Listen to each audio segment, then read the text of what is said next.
Well, good evening, everyone. This is a meeting of the Development Control Committee, today, the 12th of March. I'm the chairman of the meeting. My vice chairman is on my right. The officers who will be advising us are either side here at the table. The members who will make decisions this evening and discuss the applications are arrayed in the front, and I'll explain the process for applications as we get to them. My first responsibility is to tell you that we are not expecting any fire alarms, so if we hear something that sounds remotely like a fire alarm, we'll have to assume it is a fire alarm. You're invited to exit the building through those at the back, certainly the fire exit there. And if you have, if your presence is known to us, you've signed in somehow or been noted in, please don't run away. Just meet in the edge of the Memorial Park so that we can make sure we do a head count and make sure we've not left anyone in the building. We haven't had a fire alarm during these meetings in my time, and I hope tonight's not going to be an exception.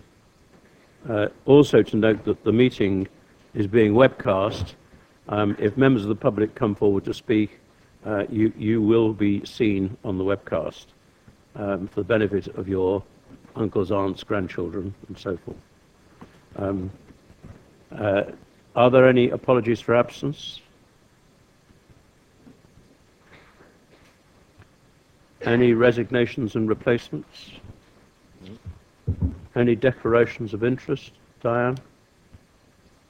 Thank you, Chair. I have to declare an interest in item 2 of Basing View, as I own a property in the vicinity and will be withdrawing. Thank you. Thank you.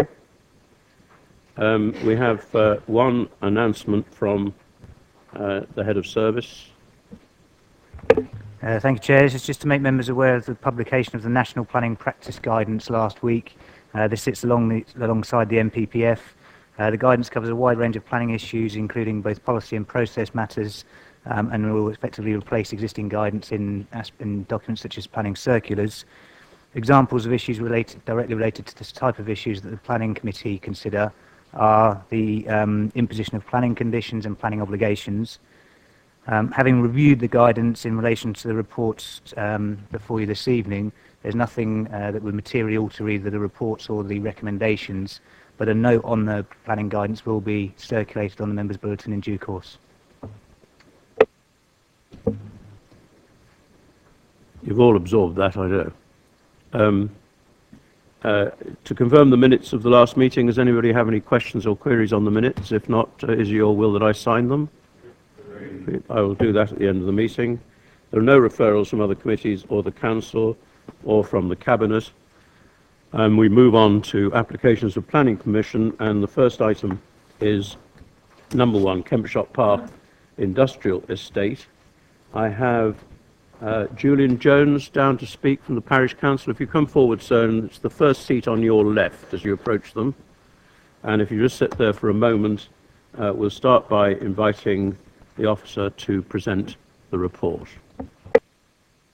Thank you, Chair. The application before you is a full application for the erection of 57 dwellings and associated access alterations, acoustic fencing and open space.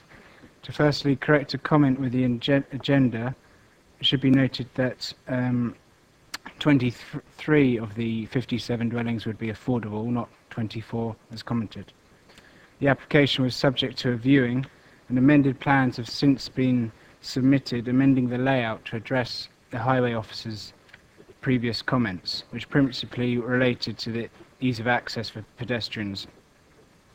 The Highway Authority have raised no objections to these amended proposals, subject to conditions and planning obligations. The application remains one which is recommended for approval, subject to conditions and the completion of a legal agreement. Thank you. Mr. Julian, you have, sorry, shouldn't be so informal really, should I? But it won't matter. You have 4 minutes. Okay, I'm Julian Jones, Chairman of Dummer Parish Council. Chairman, thank you for allowing me to address the committee this evening.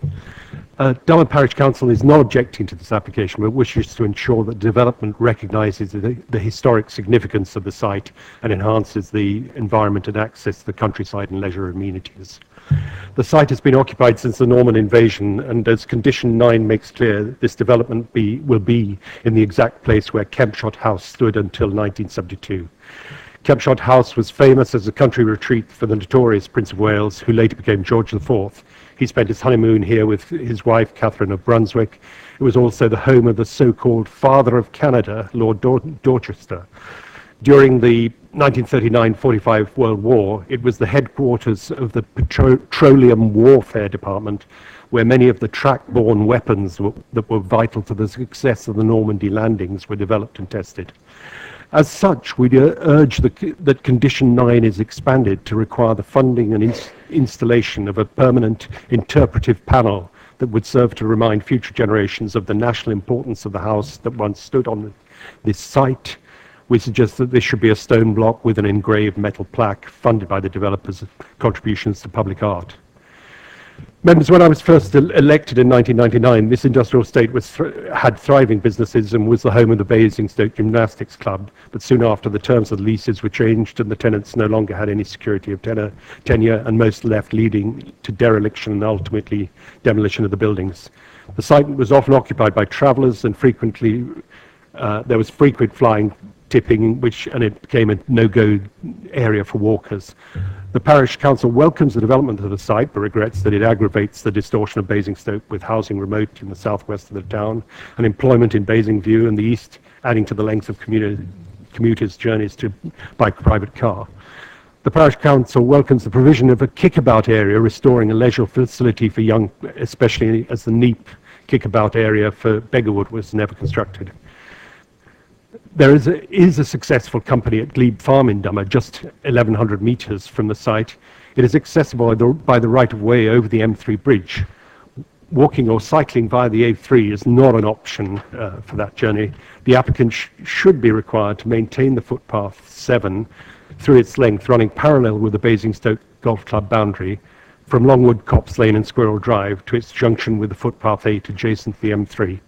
With the site no longer a no-go area, this would provide an attractive, sustainable footpath and cycling access to employment, the Queen Inn in Dummer, the tennis courts on the Dummer Recreation Ground, and the footpath network to the south of the M3. This brings me to Dummer Recreation Ground tennis courts. The recreation ground and tennis courts are already used by young people from Beggarwood, and this development will be several hundred metres closer. The courts surrounding chain link fence has become rusted and fractured and is a hazard. The parish council has applied to Basingstoke for contributions to its replacement. Some of the developers' contributions for playing fields should be made available for this purpose. Condition 17 requires that the noise levels in houses are tested before they're occupied. Could this condition be extended to test the noise levels at the Cedars and Kempshott House, coach house, before and after construction of the acoustic barrier? Nearly there. To verify that the increase in noise levels is not discernible by the human ear. Finally, I request that the tree belt between Basingstoke Golf Club and Longwood Copse Lane is managed and reinforced with planting. This was a requirement of the inspector at an earlier local plan. When Basingstoke was developed, it would provide a green corridor for wildlife. Thank you. Thank you so very much. Members, do you have any questions for the parish council? No, thank you very much. I don't have a speaker for the applicant, in which case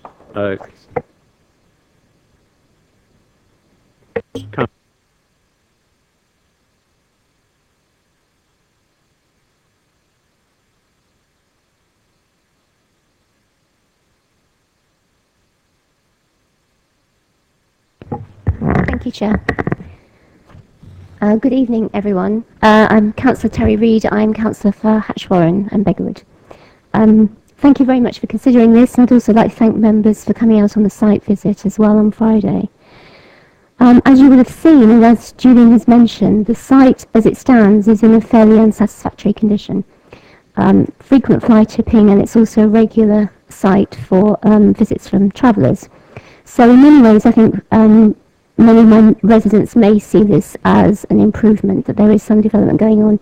However, I do have some concerns, and I would ask members perhaps to take these into consideration. I know you will give this application a usual careful thought, but I would like to raise a few points with you. First of all, the sustainability of the site. as we know, there is an assumption in the NPPF in favour of sustainable development. I have some worries that the site is not sustainable. As you would have seen from the site visit, it's quite cut off. It's accessed down the very long lane. And clearly not to a site that is anything other really than car dependent. Local schools are a very long way away. The site is at the very top of Beggarwood. The nearest primary is St Mark's, which is in Hatchwarren, in the middle of Hatchwarren, so right the way through Beggarwood and then into Hatchwarren. And the next nearest is Hatchwarren Infants and Juniors, which is on the far side of Hatchwarren, actually on the border of Hatchwarren and Brighton Hill. As I understand it, Hatchwarren Infants are fully subscribed for next September in any case. The nearest secondary school would be Brighton Hill Community School. So really, a lot of the schools are accessible only by bus. Now, to make matters worse, bus services in Hatchwarren and Beggarwood have recently been changed for the worse. If new residents want to use bus services for school, they will find the service no longer coincides with start times at either St Mark's or Hatchwarren Infant and Juniors. And after the morning peak, services to Brighton Hill are only once an hour. This service also is only still in existence thanks to a subsidy from HCC, but I understand that they may be considering a review of subsidies, and in that case, the number 12 service, which links Beggarwood and Hatchwarren to Brighton Hill, may disappear altogether. There will therefore be no bus service which takes residents from the top end of Beggarwood through to the schools. I have some concerns also about parking, echoing the concerns in the report, really the provision. Parking is actually a fairly major issue in Beggarwood and in some areas of Hatchwarren, and a frequent cause of neighbour disputes. So I would be concerned that we might be approving a scheme that will add to these problems, and I think certainly the parking provision needs looking at. And given the lack of bus services as well, the residents will find themselves, I think, heavily dependent on the car. So parking is a crucial point. Highways, it's been pointed out by one of the residents who've objected that this is a piecemeal development. As part of that, I'm concerned that proposed changes to the junction, You have half a minute. thank you, with Beggarwood Lane may be superseded very quickly if there's any development on Area N, and any development on Area N close by would require highway changes. Finally, biodiversity, the report refers to Downgrange Meadow. I'm not sure where Downgrange Meadow is. I wonder if this means Old Down, which is across the A30. And this is owned by BBBC, run by a local conservation group, or down in Beggarwood. And I would just like perhaps to know whether they have been consulted about the relocation of reptiles as mentioned in the report. Thank you. Thank you, Terry. Any questions for the ward member? Yes, David.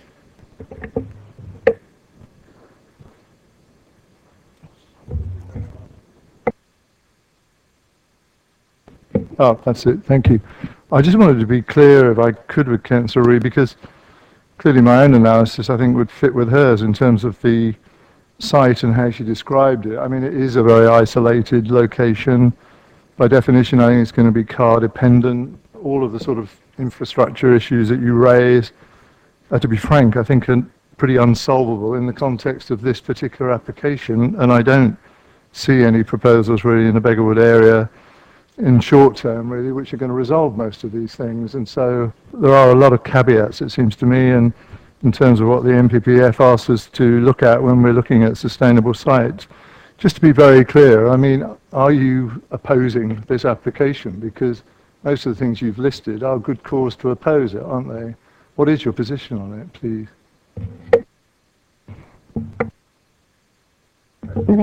That's it.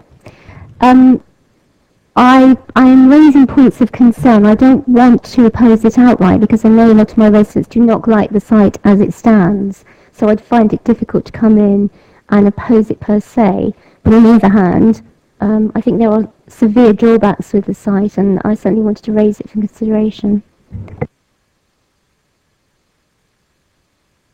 Any other questions? Yep, Councillor Miller. Councillor Reid, from your local knowledge, you know your area much better than I do. How far other amenities that we've been identifying in the draft local plan, such as doctor surgeries, local shops, from this particular site, does it come into the same category of the distances that the schools are away from this site? Thank you. There's a small group of shops which includes a co-op which does have a sub-post office in, which is within easy walking distance. There's no community centre on Beggarwood, so any community facilities are in Hatch Warren, which is a fair way and a fair walk on foot. We're still waiting for a community facility in Beggarwood, and we've been waiting quite some time. There is the major shopping centre in Hatch Warren, Sainsbury's, which is within walking distance through the park, although not, I would suggest, if you have a heavy load of shopping. There's doctor's surgery and dentist surgery in Beggarwood. That's within fairly good distance, but they are, I think, reasonably close to capacity, and that would be one of the worries.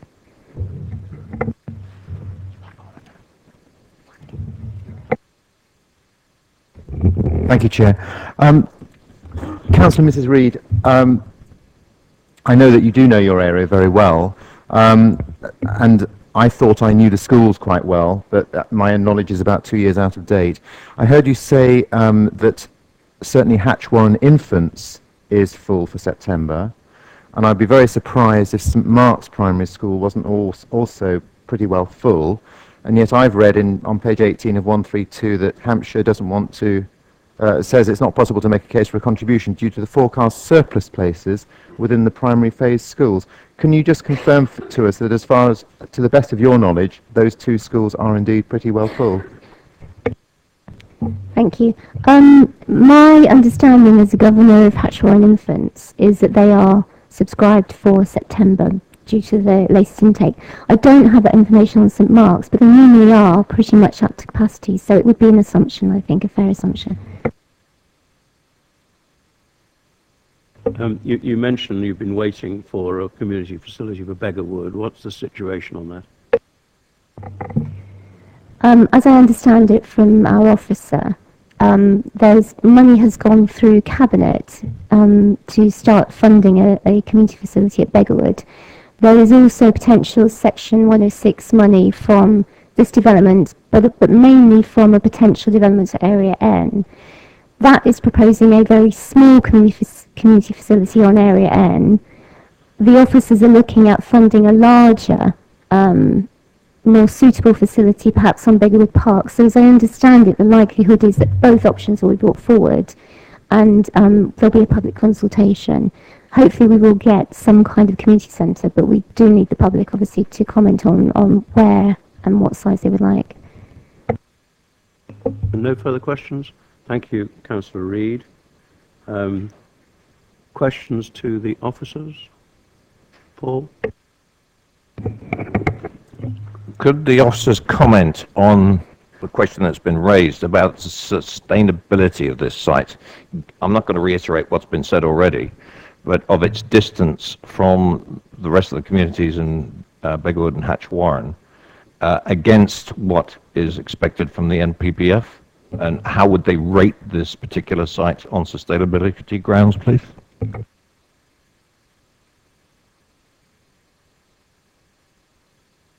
I think with regards to the sustainability and I suppose the references to the NPPF hasn't changed, if you like, the position on sustainability. Sustainability was always a material planning consideration at the time when permission was granted last time in 2009 for development of this site. What the NPPF has changed is that it says where development is sustainable, there's a presumption in favour. So in essence, the considerations around sustainability now are similar to what they were when permission was granted on the last one. On that basis, and taking into account the fact that the adopted local plan had the site allocated for employment development, we would consider the site to be sustainable, not the most sustainable, certainly, and I appreciate that there are aspects of the site in terms of its access route, etc., which doesn't make it the most sustainable, but it is, in our view, effectively a sustainable form of development. Sorry, did I hear you say in the last adopted plan it was earmarked for employment? I'm sorry, but employment, sustainability for employment, certainly in my simple mind, is very, very different to sustainability for residential. I fully take that point. The issue I was raising is that it's been accepted that it is a sustainable location of sorts to provide development, employment development in the first local plan, but during the planning history, a greater number of dwellings has been granted on this site. So under the previous planning permission, which is now lapsed, 63 dwellings were granted on this site with employment as well. This application is for 57 dwellings. So in terms of sustainability, I don't feel that there's an argument to be made in terms of refusal on sustainability grounds, given that history.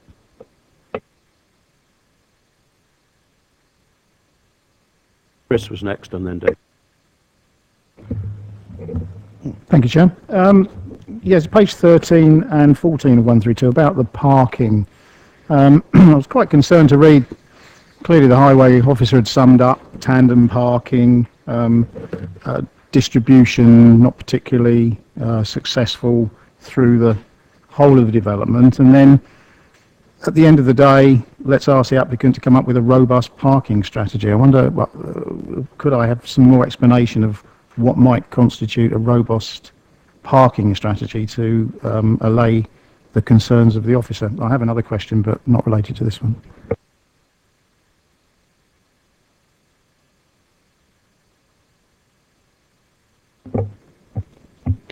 Yeah, principally, with respect to the parking strategy, that would look for the developer to undertake parking surveys at certain points in the occupation of the development, say approximately at 50% occupation, and also prior to the penultimate occupation. Those surveys would be to provide an evidence base to identify what parking is occurring at that moment in time. If that identifies that the parking behaviour in some parts of the site is inappropriate, the strategy then would provide a mechanism for the developer, while the roads are private, to have his own enforcement regime, but prior to the roads becoming public, it has a process by which he would be obliged to fund any traffic regulation orders in support of putting in future parking controls. So if we had a particular problem, say within a turning head or within a particular junction, then we could target potentially having parking controls in those locations. However, if all the parking spaces are occupied as the plan intends, and there aren't any issues that need to be addressed, in due course it may well mean that the site doesn't have to have any parking controls at all. So really the purpose of the strategy is to ensure that there is a potential means of mitigation if a problem occurs in the future. Thank you. Second one is just an interesting point, page 15 of 132. This is about the noise from the M3 motorway. Middle of the page, there's a paragraph. The submitted noise assessment demonstrates in the worst case scenario, noise levels may increase at the nearest neighbouring dwelling as a result of noise reflection by 2.5 dB. The statement then says, which is negligible and non-audible. Well, in my understanding, 3 dB is double the sound. So, not getting all the mathematic books out, but we're pretty close to quite a audible sound to me and a multiple of the existing sound. So, could you clarify that statement, please?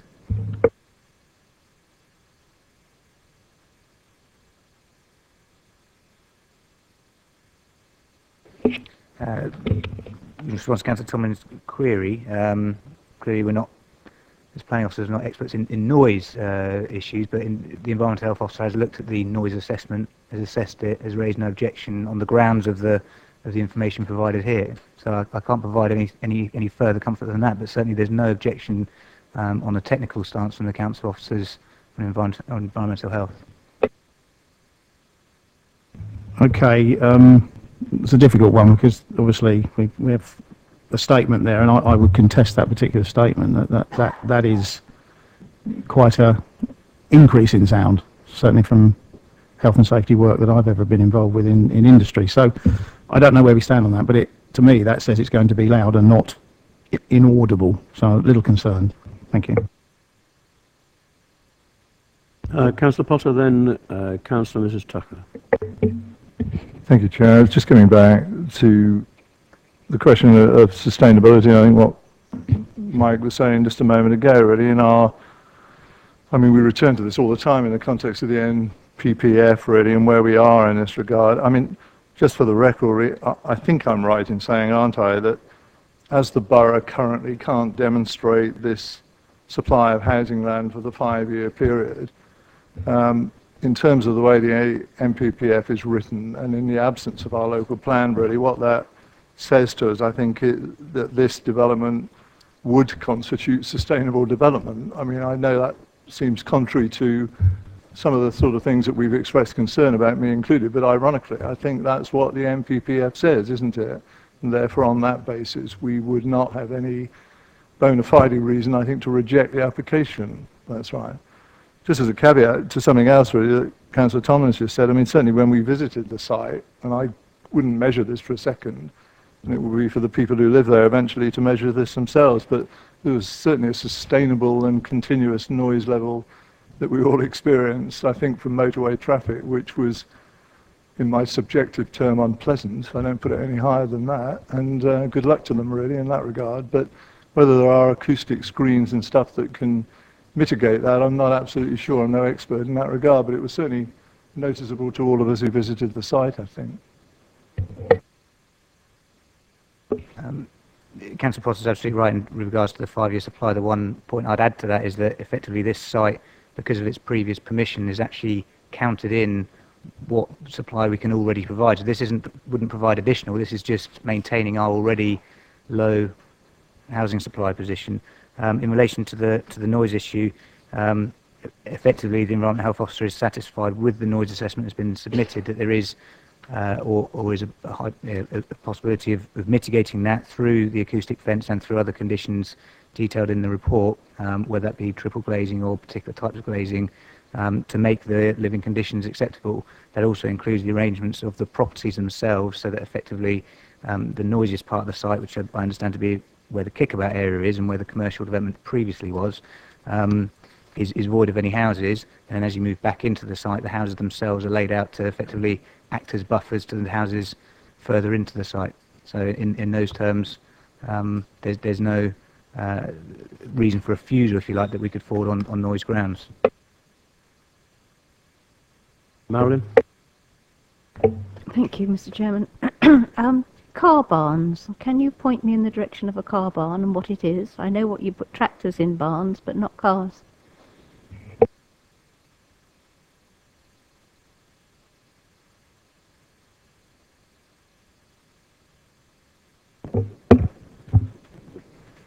Just one second. I'll give him a minute to look for a picture. I had a couple of questions while that's going on, if I may. The parish council is asking if we can arrange for some sort of memorial plaque. If I've got the pronunciation, I'm a northerner, so I may say the wrong word. It may be plaque, as far as I know. Is it something that we can reasonably encourage the applicant to do, or is it something we can ask the applicant to make provision for so that one can be created? Yeah, I don't think it's something that unfortunately we could request through conditional obligation. Certainly we could raise the comments made and the desire for one through some form of informative note or letter to the applicant, but we couldn't require one through conditional obligation. Okay, can we just record in that case that if the application's approved, we would like to have a suitable note or informative added to the notice of approval or conveyed alongside it. There was also a question about maintaining a footpath. I suspect if it's outside the site, we can't ask the applicant to maintain a footpath, but presumably there would be funds generated which could, through negotiation, be applied to improving a footpath, making it more maintainable for the future. That's correct, Chair. I mean, effectively, if there's any upgrading of the footpath, it would in any case require consent from Hampshire County Council in terms of the right of way, but also potentially with the Hampshire County Council highways. So there could be a potential for expenditure of best contributions in that manner. And again, that information or request for consideration of that expenditure could be passed on through this committee. Thank you. I'll come back. We've got a car barn. Yes, the car barns are proposed to the rear of plots 17 and 19, near the turning head in the middle, at the bottom of the site.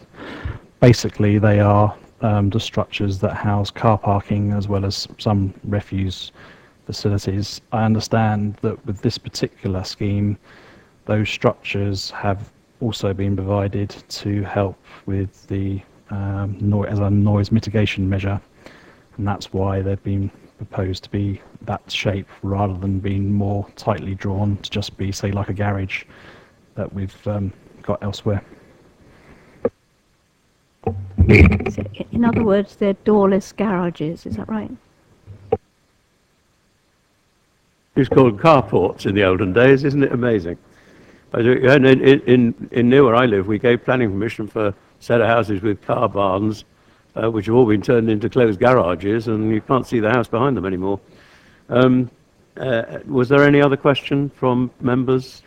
There was one other thing raised by the parish council, which is support for restoring or maintaining tennis court fence. I assume that could be applied for as for grant under New Homes Bonus or some similar scheme, but it can't be a requirement for the application itself. Is that right? Thank you. Members, open to discussion or for motions. Reminding you that there is a lapsed planning consent for a large number of houses on the same site. Councillor Leeks and Councillor Miller. Well, hearing what's been said, and certainly by the parish council, they don't seem to be objecting to it. They seem to be for it, so I'm happy to move the recommendation.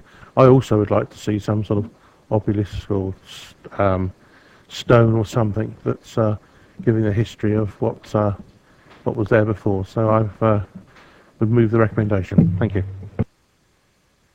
Seconded. Did you want to speak, Councillor Miller? Yes, if I may, Chair. I'm sorry, but I was absolutely flabbergasted about the question on parking and the fact that we can't plan a decent parking scheme for residents of less than 60 houses, and the mitigation is to bring in enforcement either by the developer or by whomever is taking over the responsibility of this development. We mitigate by penalties. I'm quite sure that there is sufficient experience within highways, whoever is responsible for this, to plan a reasonable parking plan for a development. It's the first time I've ever heard this, because every other development that's gone through this committee, the parking standards have been applied, and we've accepted that because that's what the professionals do. But I've never heard of penalties being brought against residents if they don't adhere to a parking plan. And that is declared as the mitigation if they don't get it right. I express this because it's the first time I've heard it through this committee in 4 years. The other thing is, notwithstanding the sustainability, as given our position in the borough, I find it very difficult in my conscience to support an application that is patently unsustainable. All the words we've been talking about within the planning environment and in the council here is that and nationally, you've got to provide sustainable communities. This will not be a sustainable community. It's isolated. As the ward member says, there's a very long access road. I presume that's going to be made two-way traffic, because at the moment it isn't. And it could be compromised by the development of the piece of land. I'm sorry, I've forgotten the name of it. Area N, I believe. There's at the end of that long road. And that would be the only way to get a community building. So if that's not developed, they're not going to have any community amenity for this particular site. If you've got to go to one, you've got to go by car. Going by car deliberately, it's been planned that the car is going to be the only mechanism getting in and out. With 40% affordable housing, that's going to be tough for a lot of people. I find myself in a very difficult position. I feel I can't support this, but I can't vote against it. It's one of those very strange situations here. I think it's the thought process behind the parking, I find is unbelievable. I really do.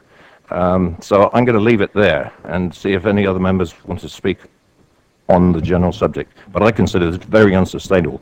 I wouldn't want to live there. Thank you, Chair. Well, I too am in the same quandary as Councillor Miller.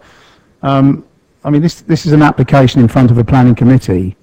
If we don't like the application, we object to it. That doesn't actually say we're actually against the principle of development, because the applicant can come back with a better proposal and have another go. So I don't actually see that if we did object to this, that's the end of the matter, because that's what the planning system is all about. And we're concerned of, yes, going into a planning, granting planning permission on a site, and then knowing or having a very strong worry that we're going to have parking issues. Exactly is bizarre. We're worried about sustainability, and I know the bus companies haven't helped us with what's happened in Basingstoke, but that's going to happen virtually every application we're going to see, that we can't get people onto public transport because there isn't any. So I don't know how we're going to solve that one, or even a builder. Although some applications they put minibuses in, or are recommending minibuses, whether that's sustainable or not. So I too have a dilemma, but I would hope that we could work with an applicant and get them to come back for a better solution. And I still stand by the noise, but that's another matter. Thank you. Chair, just regards the parking, I just want to clarify one point. The parking standard, if you like, so the number of parking spaces is met by this application. It is the layout of the parking spaces themselves which aren't ideal, if you like. The Highways Officer has raised those comments with the applicant, and some amendments have been made during the application. So effectively what is in front of the committee today is the application to be considered. I don't think it's really for, it's not really a sense of can we negotiate something better than this application now. The decision is based on this application as before the committee. The reason for the parking strategy, as I say, is not related to the number of parking spaces overall. It is to do with the specific layout, and effectively it's not saying there will necessarily be a problem. It's just saying if there is a problem, then it would be right for the council to maintain some control that it will be at the applicant's cost to resolve that if parking enforcement was required. So it's not even saying it will be required, it's just saying we would rather have the control if it was required. It's something that has been instigated on other sites, admittedly in different locations for different reasons, but it has been effective. Councillor Potter? You know, on the parking issue, Chair and Committee, I mean, I think it's fair to say, I mean, I could take you to a number of developments in Basingstoke where we've approved very similar layouts to this. I have to tell you, some in my own ward area, really, in Marnell, where the same standards are met, and the hypothesis that people may park on the footways and obstruct the way of pedestrians is a fact. To be frank, people live with it. The local police don't issue notices. If they did, they'd spend all their time doing that. And, you know, it works to the extent that it can work, and people put up with that. I mean, it's a nature, I think, of the sort of layouts that we're now faced with in relatively high density developments, really. And some of the tandem parking, which is a feature of this as well, is a nightmare as well, I have to tell you, if that's not actually regulated by the people themselves very well. But the reality is, I think I've probably said it already, I'm sorry, but the standards of parking provision are met by this. You know, how people actually then manage that in the future is another thing altogether. But it is a sustainable development, and I have to say, I could go on for a while, and I won't, I'm sorry, but I mean, I think there is no alternative but to support the application. I think we would all be sympathetic to the idea that we don't regard this as sustainable in the human sense of the word, and it's a question of what's regarded as sustainable by the inspectors and in considering appeals more than anything else. On the parking front, it seems to me, and again, I'm with those who would prefer that we didn't have a potential problem pointed out to us in parking. It seems pathetic. On the other hand, officers have to deal with an application as it comes in and can't say, no, go away and do something different. All they can do is try and negotiate the best bet they can. It does seem to me a little odd that the parking provided here probably wouldn't meet approval if somebody's putting in for an extension on their house in some village, because we require things like the ability to enter the site and leave it on a forward gear, which you can't do if you're doing tandem parking. No chance whatever. You either reverse in or you don't. However, I'm really with those who've said that it is not really, I think, realistic for us to refuse this application, because given the history of the site, it would seem pretty apparent it would go to appeal and the appeal would be upheld because it's recommended for approval. It meets the standards, however badly it might meet them, and by national policy standards it is now regarded as sustainable, although we might all query what the devil that means anymore. It's been moved and seconded for approval. Those in favour of approval? That's carried. And if we could, I had one other thing that came up for the Parish Council discussion on the support to the tennis court, if I hadn't already mentioned it. If we could also note the fact that I don't think the applicant can be required to do anything about that, but there will be funds arising from the development that can be used in the immediate local area, and if people in the site are going to use that tennis court, it would be a perfectly valid use of the Section 106 or equivalent funding. Officers, confirm, please. Thank you, Chair. The application is approved subject to the signing of the legal agreement. That will be in addition to an informative to the applicant regarding desire for a plaque to be installed, a note regarding the laying and surfacing of the footpath, which will be passed to HCC both in their capacity of rights-of-way and highway authority, and a note to those who provide funding for tennis courts in the area. Thank you. We move to application number 2. This is the Basing View retail facility.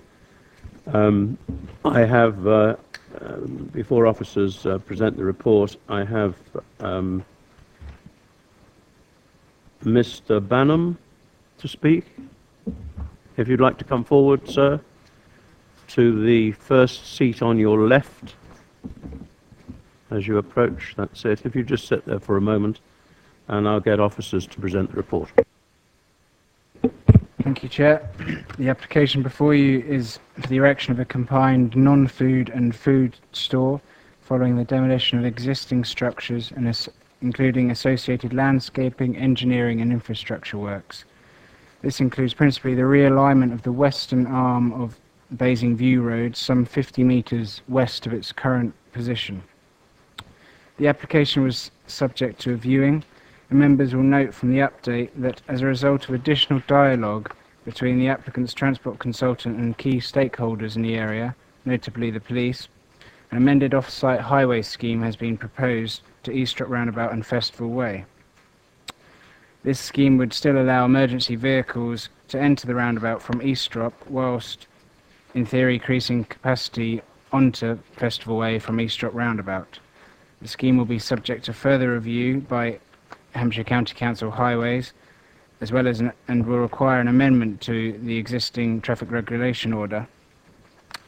However, the principle of the scheme has been accepted by Hampshire County Council Highways, and the Highways Department have confirmed that the roundabout, even without the scheme, would still operate within capacity. The scheme would, however, present a betterment to the existing function of the roundabout, and therefore it remains to be subject to a planning obligation.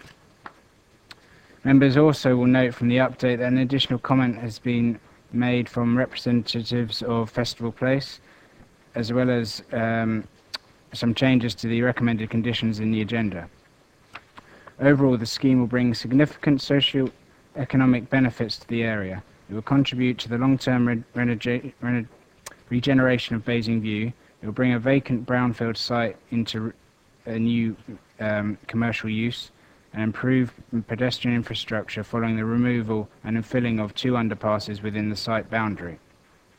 The scheme will also provide 2 at-grade crossings and enhancement works to the remaining subways within Eastrop Roundabout.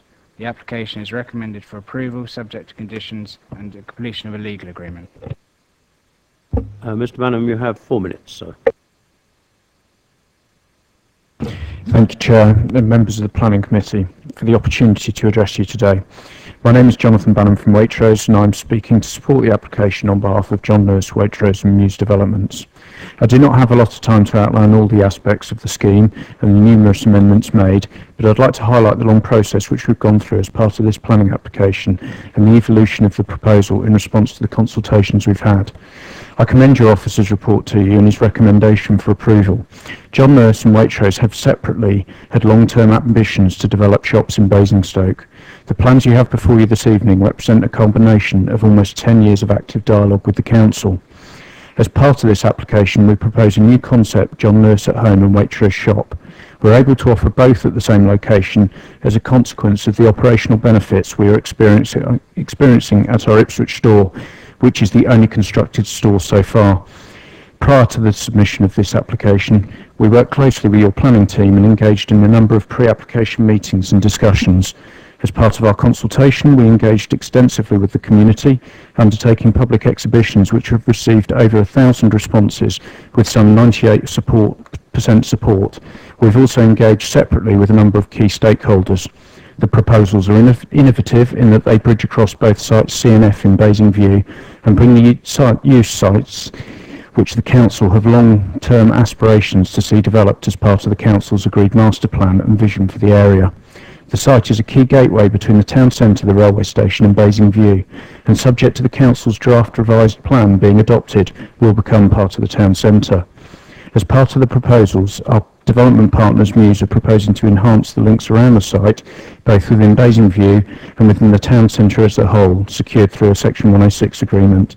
Combining the sites involves the diversion of Basingview Road around the site and offers the opportunity to use the natural gradient across the two sites to provide access to the rear of the site at grade to facilitate car parking on the roof, resulting in a very efficient use of the land. Our traffic advisors have considered carefully car parking needs and loading on the highways network and have agreed with both the Council's transport officers and those at Hampshire County Council that the proposals are acceptable. By combining the two sites, it allows us to provide a new DDA-compliant shared surface cycle and footpath along the north-south arm of Basingview, linked to over 80 cycle spaces split between the car park and the shop entrance. Further enhancements to the pedestrian and cycle route between the station and Basingview are secured through the shared surface boulevard. We've undertaken an impact assessment on the town centre, and this has proved that the proposals are acceptable, and this has been agreed with your officers and advisors. The project team are committed to the sustainable redevelopment of the site. The scheme represents a multi-million-pound investment in Basingstoke and will generate up to 330 jobs directly, as well as a further 280 spin-off jobs in construction and other jobs which will arise from the beneficial effects of the investment. All of our staff become partners in the John Lewis business and share in the profits of the company as part of our ethos. Our partners share in generous benefits such as leisure learning and ticket subsidies, subsidised holiday centres and a final salary pension scheme. We are confident that the scheme demonstrates a very high quality of design that vastly improves the site and enhances the surrounding area. The application is recommended for approval and no objections have been raised on the grounds of policy, highways, environmental issues or impact on the character and amenity of the surrounding area. Subject to your vote tonight, we are committed to push forward with the development as soon as possible and would hope to open the combined shop next year. I commend your officer's recommendation to the committee and request you grant planning permission this evening. Thank you for listening. It was a master stroke of timing. Members, any questions for the applicant? Paul? Reading through the report, just one question, because I encounter a lot of people when I drive around across the railway bridge. There's a lot of people running to or trying to cross that road to and from the railway station. It's obvious where they're going. How will you end up providing a safe crossing of this road? Because it's going to be a lot bigger than I think it is at the present. Because there's currently bus stops there. I don't know how the configuration of the bus stops is going to work. but that's a very heavily used traffic for people walking into Basingview from the station. I'm not sure if we've got the plan, but I believe the proposal is to put an informal crossing.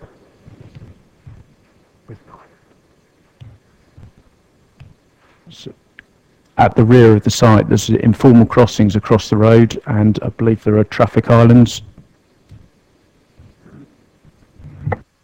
Thank you.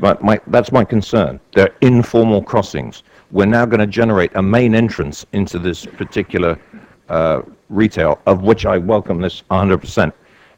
And it's just a number of pedestrians that are getting access to Basingview from the station at the both ends of the day.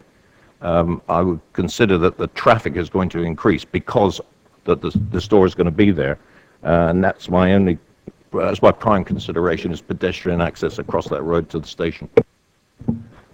At Lower Basingview, there's obviously a formal crossing.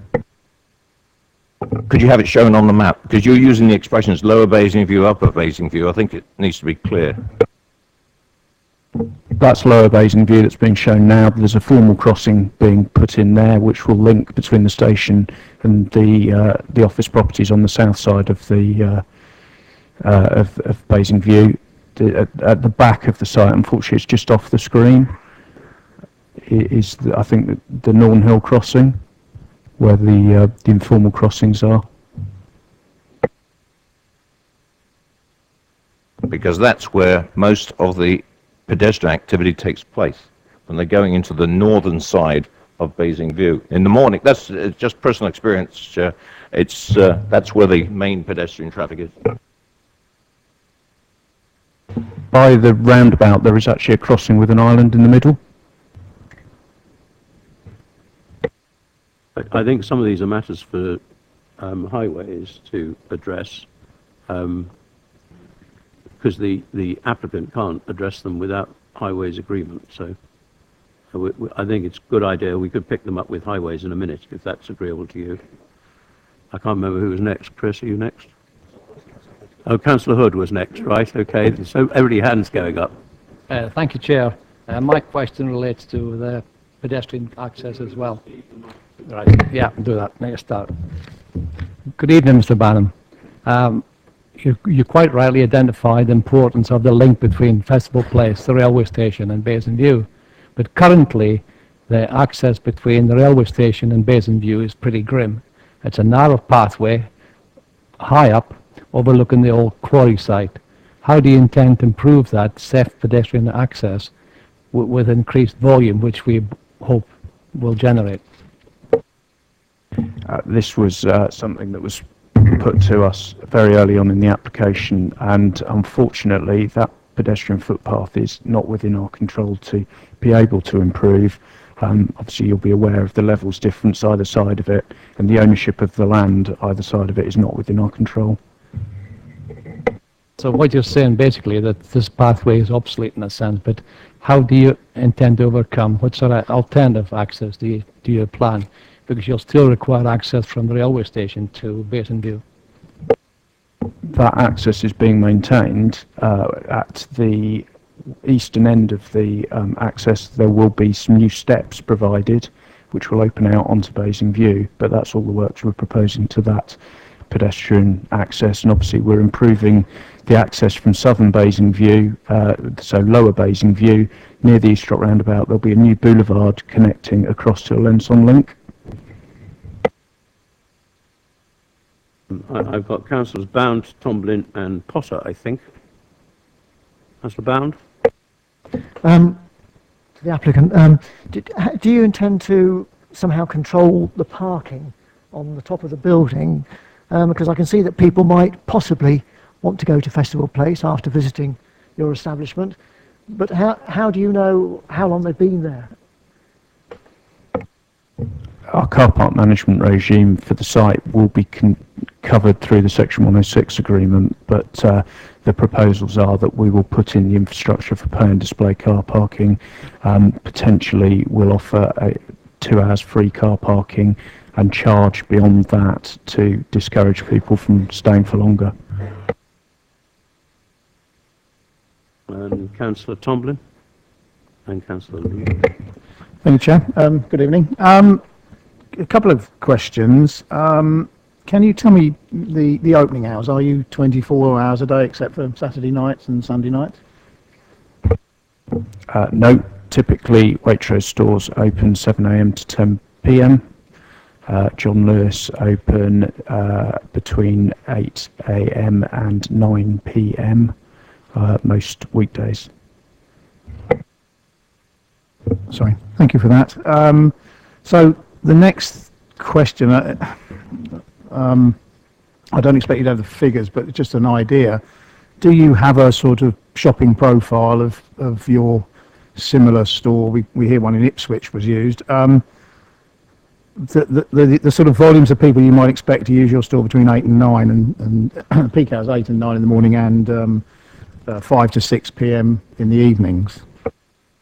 So the peak shopping hours for a food store and non-food store, busiest times you won't be surprised to hear are Saturdays and Sundays, with the peak occurring between 11 and 12 on a Saturday morning. During the 8 till 9 peak, for offices it's very low, you wouldn't be surprised to hear, slightly more during the evening peak, but with people calling in on their way home from work.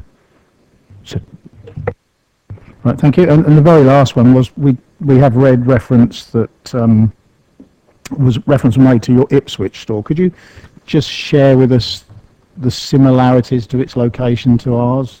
Because I haven't obviously visited it. Thank you. So the Ipswich store is actually on a retail park, so it's not near the town centre, whereas this we see very much as part of an extension to the town centre. Councillor Potter.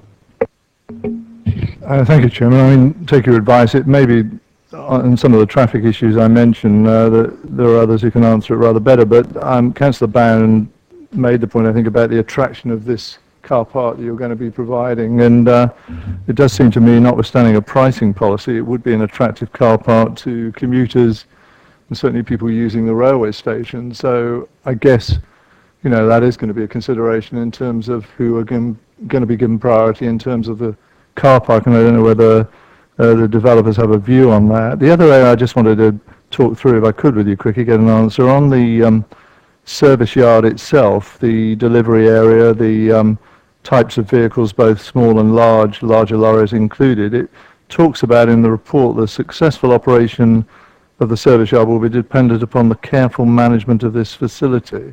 I mean, I understand the words, but I didn't know what that meant in terms of careful management of this facility. What does that actually mean, and how would we avoid the sort of conflict that we might see between normal cars and lorries and vans, all of which are going to be a fairly high volume, I suppose? Okay, so I'll take the car parking point first. In terms of the car parking management, clearly, if we actively manage the car park, we will be able to stop commuters parking there or people visiting other site offices for long periods. It will very much be managed as a shopper's car park. Clearly, if people park there all day, we're not going to get very many customers, and it won't take us long to implement a regime that will encourage people to park elsewhere. In terms of the service yard, we've had a lot of debate, and it would be fair to say a number of different proposals with officers over the application period. It's been designed in such a way that you can get two vehicles to pass, two of the biggest vehicles that will visit the site to pass in the access road, and then be able to undertake the manoeuvre all within the service yard so they can arrive and leave in a forward gear. You're also, in terms of the large delivery vehicles, it's typically 4 Waitrose delivery lorries a day, 1 John Lewis lorry maximum every day, probably more like 2 or 3 times a week. And then obviously smaller delivery vehicles, but because of those larger delivery vehicles are so infrequent, throughout that period of the day, you're talking about very low number of movements. Councillor Leeks. Thank you, Chair. My concern is, surprise, surprise, disabled parking, and how are you going to maintain that people who are able-bodied aren't going to park in disabled bays. We have a store in Tadley where I think it was probably only about the second store in the UK that actually had a part of its planning conditions they had to maintain and look after the disabled bays for disabled people. And I hope that we will be able to do something similar to this store. But how do you, you've said you're going to manage the rest of the car park, but I hope you were going to manage the car park for the disabled rigorously and stop able-bodied people from just going in there and jumping out their car and using the disabled facilities. Yeah, absolutely. We will be managing the car park. We'll be managing it with an on-site attendant, so they'll be able to manage that to ensure that people with blue badges park in those spaces and people without do not. And the other question which I was answered before, of course, if they did have more articulated lorries, it would prove that it was a great success, wouldn't it? I don't think he'd be here if they didn't think it was going to be a great success somehow. The money it's costing to put it together. Any other questions, Mr. Banham? No, thank you very much, sir. I had expected to hear from Councillor Bim, but I don't think I've seen him arrive, in which case there aren't any other speakers. Questions to the officers? Councillor Leeks? So I'd like to ask the officers if that could be a condition about the disabled parking and etc., etc. Because after all, if it was like a fire exit, it would have to be maintained as a fire exit. But because it's not, because it's not a fire exit, it has to be. I reckon the disabled parking still has to be maintained. Condition 24 on the agenda, page 94, already requires a parking plan to be submitted. It sets a number of spaces within that plan required, so 416, and then it equally sets a minimum level of disabled parking provision, so that condition, you can't, the applicant won't be able to reduce the level of disabled parking provision. It will be set at 21 in this instance. Condition 24, page 94 of the agenda. It requires a parking plan to be submitted. Of that parking plan, there's set number of parking spaces required, so 416. Of those 416 spaces, the condition goes on to state a minimum number of 21 of those spaces shall be disabled spaces. But there is they can produce 21 disabled spaces, but it's actually monitoring them and making sure that they are there and solely used by the disabled as opposed to everybody else. That's my concern. Well, the condition is enforceable, so if obviously we became aware that the condition wasn't being complied with, we can take any action as necessary. Equally, as the applicant referred to, we do have a planning obligation which is proposed to secure a parking strategy, so if necessary there could be further wording in that strategy to be forthcoming to ensure that the disabled spaces are actively managed. I think we'll ask, members agree, we'll ask that the wording of that be circulated. Yes? Councillor Miller. As per your suggestion, Chair, may I ask the Highways Officer about this, what I raised earlier on, because if we look at this diagram, the source of the pedestrians that I'm talking about are from the north, if I use the top as north. The northwest corner of that drawing is where the pedestrians come from the station. I believe that's the footpath that the applicant said is out of his control. And whether consideration, yes, right there. And that's my understanding. And that's the source of incoming and exiting pedestrians from the north side of Basing View. And that's where they start dodging the traffic as you come across the bridge, the railway bridge.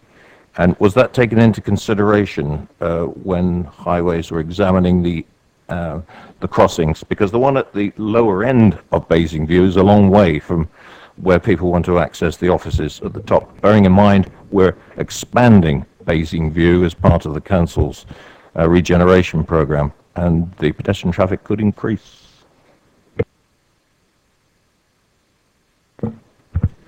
Thank you, Chair. A couple of points really on that. With regard to the footpath that runs sort of adjacent or parallel with the railway track, that I can just confirm that that was considered through the discussions and negotiations with the applicant.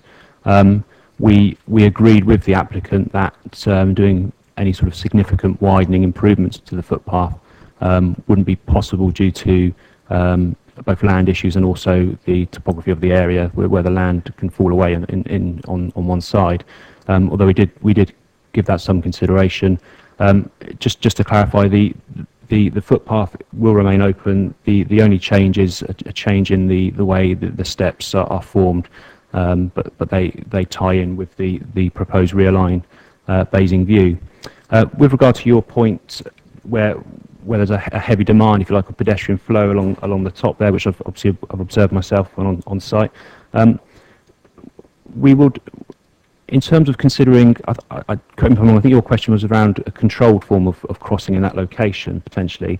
I think what we would say to that is, because the proposal here is to bring forward quite a major sort of gateway feature in terms of the pedestrian boulevard and also a controlled crossing at that location, together with the way that Basingview is being realigned further westwards, so closer to the station, I would tend to take the view we need to see how that beds in, if you like, how people respond to that. There are improvements to Alanson Link, so creating 2 metre wide footpaths there, which may encourage as a more attractive alternative route to the footway to the north people to use. What we can do is we can obviously monitor pedestrian behaviour following completion, whereby we look, particularly with control crossings, we would take pedestrian surveys, traffic count data to come to review whether any additional crossing points could be justified or even deliverable. I'm not 100% sure it would be achievable in that location with the location of the mini roundabouts, but it's certainly something that we could investigate further. Just to clarify, we are satisfied with the proposed approach, the improved footway cycleways along Basingview, together with the boulevard. We think provides an attractive, usable pedestrian cycle route, certainly from the station through Basingview. Could you just remind me about this boulevard? I understand it's the one going east-west on Lower Basingview, and that goes underneath the road. Is that correct? No, it doesn't go underneath the road. It's an 8 metre wide shared use footway cycleway feature. When it comes to the realigned Basingview, a controlled pedestrian crossing, so signalised traffic lights, so it'd be an at-grade crossing, so there wouldn't be by means of a subway.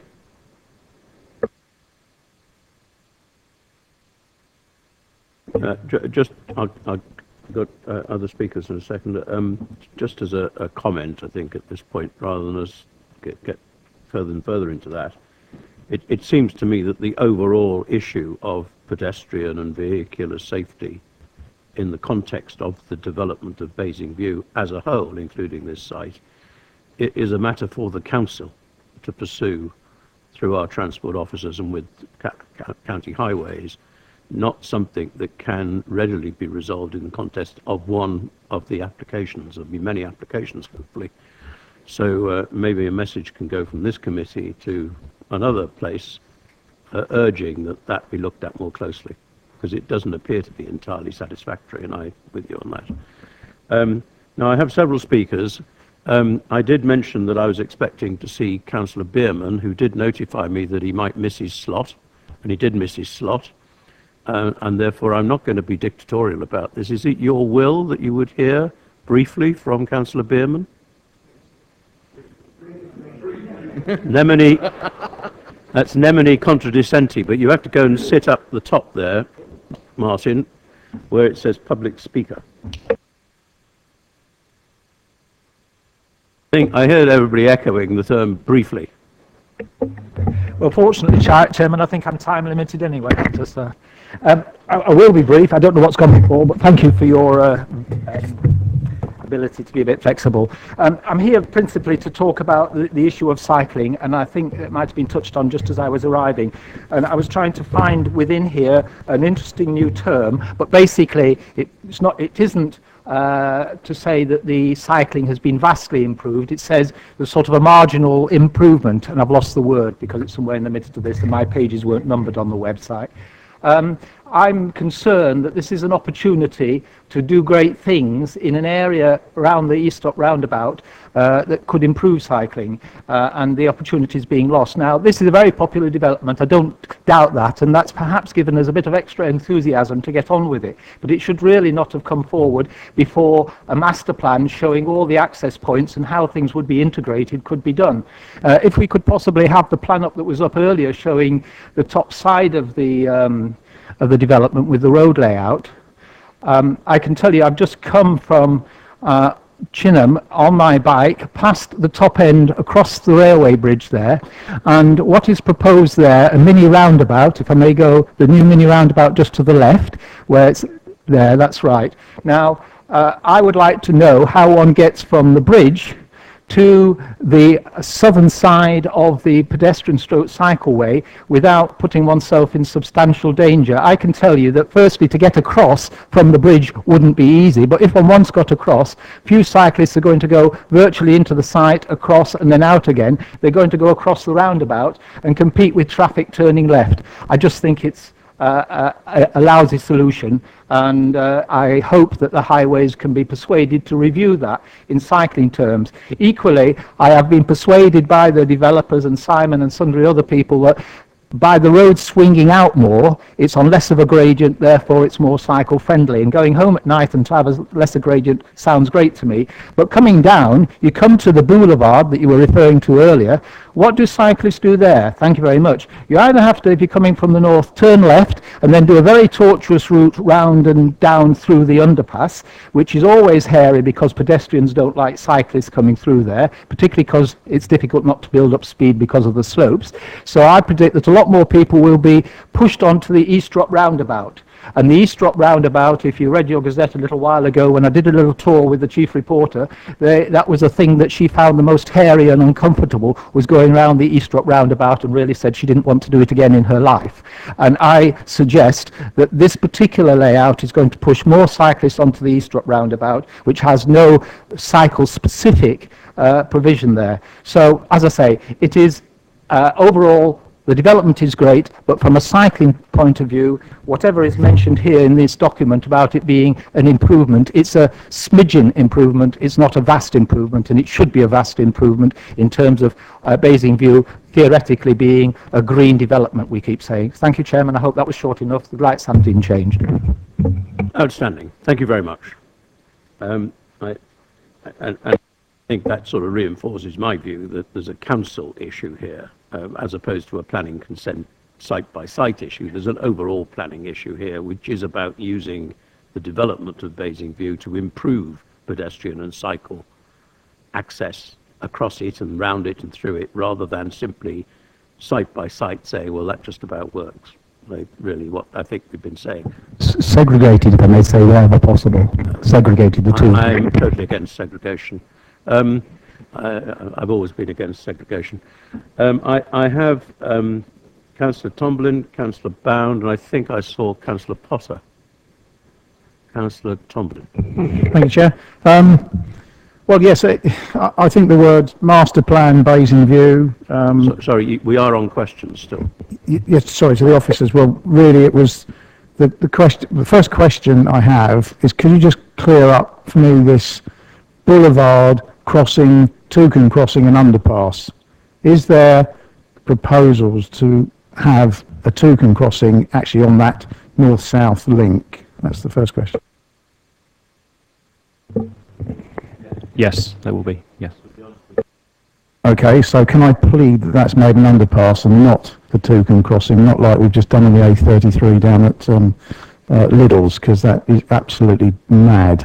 So that's my first point. And the second one is, well, I'll just support what you've said about getting this whole strategy right, because on page 75, it talks about there will be overcapacity issues once Basingview is fully occupied. So we've already identified it, and we need to do something about it, PDQ, I think, before we commit to this road scheme. But I do support the shop. Thank you. Councillor Bound. Yes. My question was to do with the access from the new development down into Festival Place. I just wondered what route the officers envisage that pedestrians would actually take. Do you envisage them going via the station in that way, or down the way? Because it seems to me that this site is completely isolated. The shortest route would be via Eastrock Roundabout. So part of the scheme just to the south of the store frontage proposes to install steps up to Lower Basingview, and also,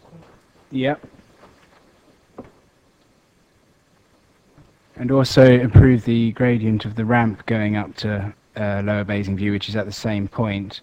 And then you would be walking, I say, the most direct route would be down into the underpass, through Eastrock Roundabout, and then you'd circumnavigate the roundabout through the existing underpasses up towards Festival Place. Part of the scheme and the planning obligations within the 106 agreement would be to enhance those existing subways. So that would be improvements to signage, to lighting, new and updated lighting, just improving the public realm of that whole area, and brightening up the subways, effectively making them more attractive to use. So that will be secured as a planning obligation in the Section 106 agreement. Councillor Potter. Thank you, Chairman. Just a question to officers. If I've missed an update note on this, my apologies really. On page 45 of 132 of the main report, there's reference, understandable reference, I think, to the essential aspect that the width and height restraint barriers of the access control measures, that's the entry into the car park, the roof car park, do not impede the free flow of vehicles between Upper Basingview and the customer car park. I mean, obviously, I think we all recognise where that mini roundabout is going to be created, there's going to be quite a flow of traffic, the normal flow, plus those who are now going to be turning into Waitrose, John Lewis, from one direction or another. And it says that a planning condition is recommended to prevent the installation, to prevent the installation of these features unless it can be demonstrated that the design, location, operation of these access control measures will not impede highway safety. And I think I'd want to agree with that. I just wanted to check. I mean, have we overcome that? I mean, or is it necessary for there to be a condition that actually describes that in a way that the developer hasn't yet or hadn't yet made clear at the time of the application, please?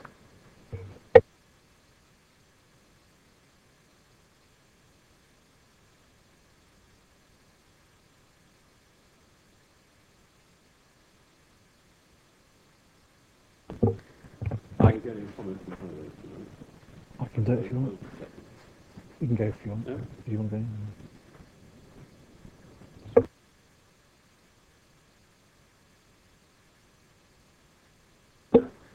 go. Sorry for the delay. There is a condition in the report. We're just trying to find the condition. The condition prevents the installation of the barriers. They are annotated on the plan, but the condition prevents the installation of those barriers unless a scheme can be demonstrated to our satisfaction in highway safety terms. So it is a preventative condition in the first place, unless a scheme can be submitted that our highway officers with the planning authority are satisfied with.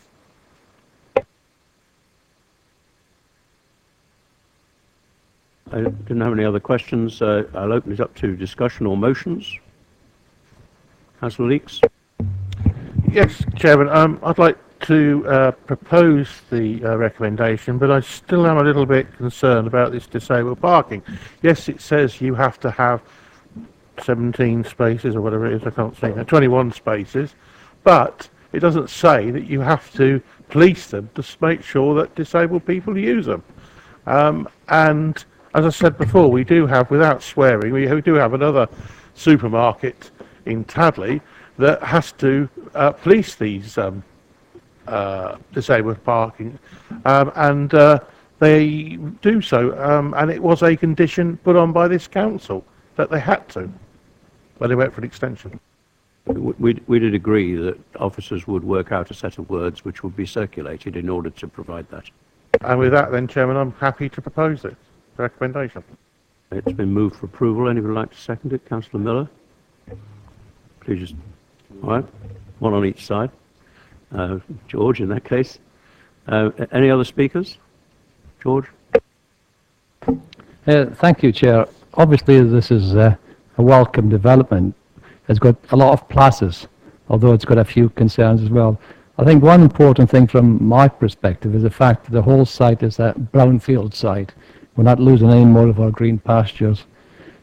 We've spoken earlier on about deliveries, and that's extremely important that we can condition that. Access may well be dealt at a later stage about the traffic access. Right from day one, my concern has been the impact into Nornhill. We've tried very hard to lessen that, and I'm glad to say, looking at the plans now, that having a mini roundabout will certainly stop a lot of traffic going into Nornhill.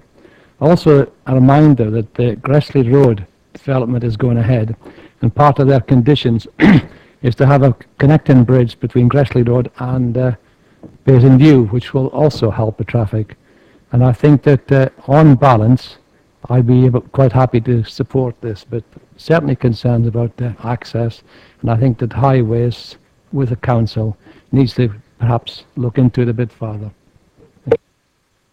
It's been moved and seconded for approval. Those in favour of approval? That's approved.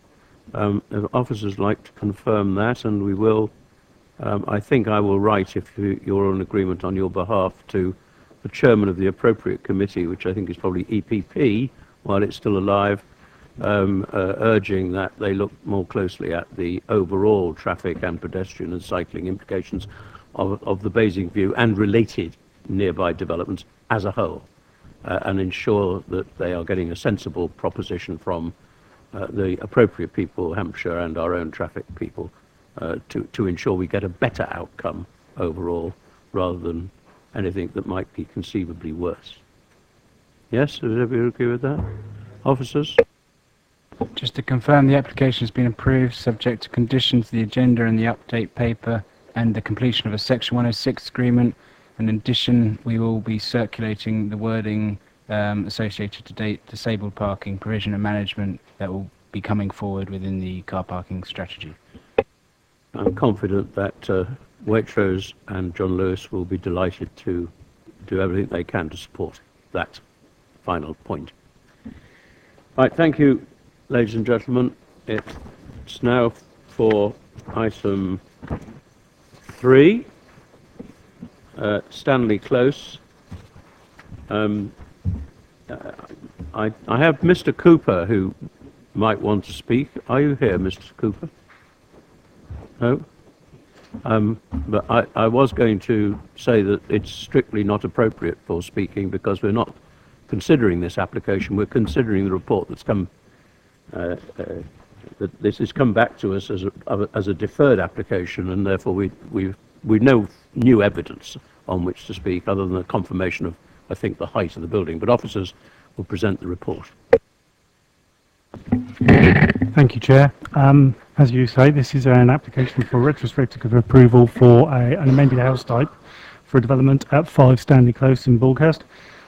The application was, the site was visited by the viewing panel, and that is reflected in the update which is before you. The application is before the committee with a recommendation for approval.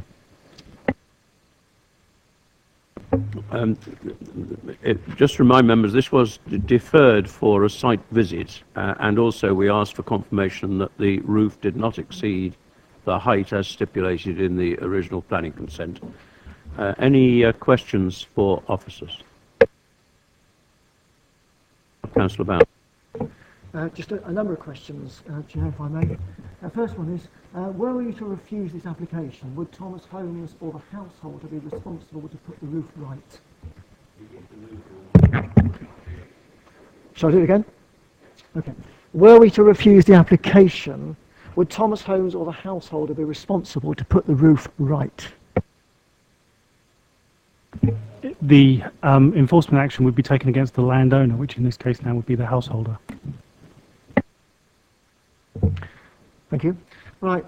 In a reply to me recently concerning this retrospective, the scale of the proposed changes was given as one of the reasons for a full application for planning permission to be for planning permission. The officer report, reasons for approval, reason 1 and 2, suggest the contrary. Why should this be? It was considered that given the potential for the changes to be potentially material, it was important that it was viewed by through the normal publicity procedures that go with an application for planning permission, that members of the public could be given the opportunity to comment on it, that members get the chance to have a look at it rather than do it through an in-house procedure, which would mean an officer making an assessment in isolation. So it was felt that it was, given the history of the site, that it was germane, if you like, to give it the proper level of publicity and things, so that there was transparency in respect of dealing with the application. I believe that the proposals for changes to this particular plot 6, I think it was.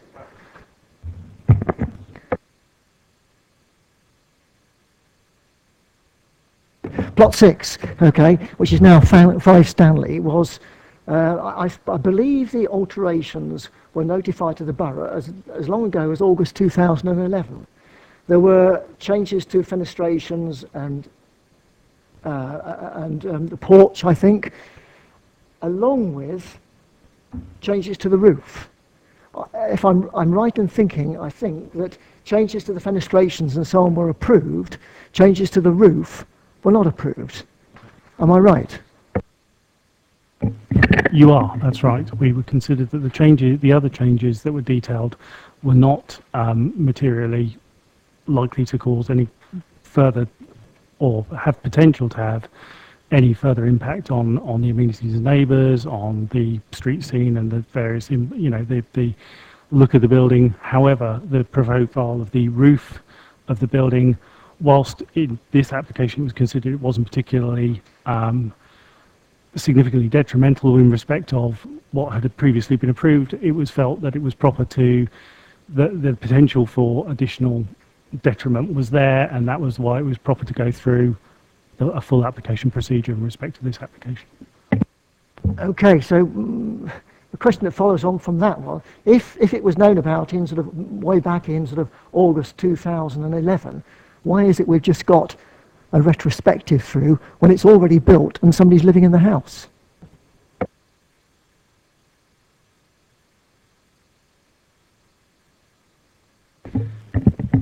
We became aware of it in 2011, which was at the time that the property was being constructed in any event. There have been delays in dealing within the office, both in terms of my own dealing with the application during time, which have been down to workload issues and other things, but principally it's been in trying to exercise proper control of the site. Yeah, just to pick up on the process part in terms of the post-decision amendment. So effectively, just to explain, if a developer receives planning permission, they should go out and build in accordance with those plans as the principle. If a developer then chooses to amend the plans, then they can apply for a minor amendment effectively. So that is what the developer did in this instance. The minor amendment was turned down, not because it was felt that it necessarily would be unacceptable as a planning application, but simply because the nature of the change was significant enough to warrant a planning application, so it goes through due process so that neighbours are consulted, so on and so forth. The decision on the post-decision amendment or the minor amendment has no impact at all on how the planning application should then be considered. The planning application needs to be considered in the normal way, if you like, retrospective though it is, which I appreciate is frustrating, and we've discussed that at previous committees, but it just needs to be considered on the basis of, is it acceptable in the terms of the development plan and the policies that we have? That is the only issue before the committee.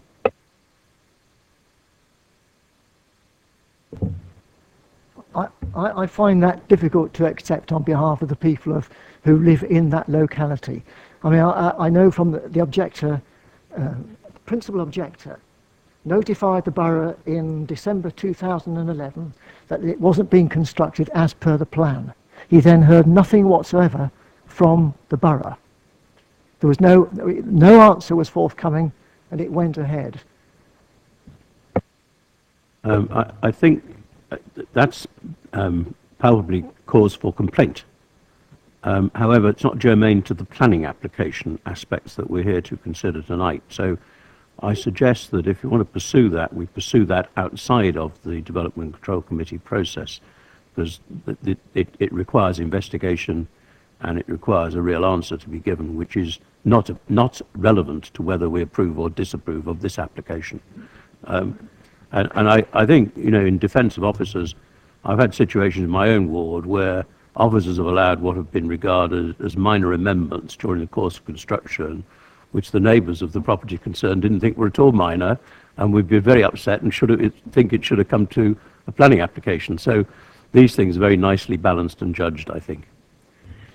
Any other questions? Opening up to discussion. Anyone would like to move anything? Councillor Potter? I mean, I wasn't at the last planning committee, so perhaps I'm at a disadvantage in that regard, but in some ways an advantage, I think. I mean, having looked at the original report, having read the minutes, having seen obviously the summary note, and I also went on the site visit, and I mean, taking your advice, Chairman, which I think is absolutely correct in the context of the planning application. I mean, I think we need to look at this, and I think really the question I'd ask myself is, in regard to what we have there now, is that significantly detrimental in the context of what was originally, I suppose, the proposal within, you know, the design of the building as was? And on any objective basis, having looked at it, I'd say no, it isn't. And I understand the frustration that I think Councillor Ban probably, you know, refers to, and there's a history, I gather there's a history to this site, a whole lot of emotion, I think, tied up over a number of years, but, you know, with respect, that's irrelevant in regard to what we have before us tonight. And looking at it, and I think we've been assured by the officers in regard to the sort of relative ridge heights of the dwellings concerned that the dwelling in question accords really with what was the proposed ridge height of the dwelling originally. In regard to what I think are sort of minor changes in terms of fenestration on the gable wall, and quite frankly, one of the other issues I think was the siting of the boiler flue and the like. With respect, I don't think they are significantly harmful and certainly not significantly detrimental, and therefore, looking at it, I hope objectively, which I'm trying to do, I'd say that this application, retrospective as it is, should be approved, and I'd propose that, Chairman. Thank you, Councillor Taylor. Thank you very much. Yes, I too can understand that the local residents have become very frustrated with this development. And I'm surprised really that developers are allowed to sell properties for which there isn't a proper planning permission. But to use a well-worn phrase, we are where we are. And I agree with Councillor Potter that the impact of this alteration to the design is minimal. And I'd just like to see the present owners who bought this house in good faith allowed to get on with their lives now without fear of further disruption. So I would second Councillor Potter's proposal. Been moved and seconded for approval. Those in favour of approval? That's carried. Officers, please. Chair, that application is approved subject to the conditions set out in the report. We now have number 5, number 4. My goodness, this is not going as fast as I might have hoped. Number 4, Adelphi House, change of use. I'm expecting to hear from Mr. Ball. If you'd like to come forward, sir.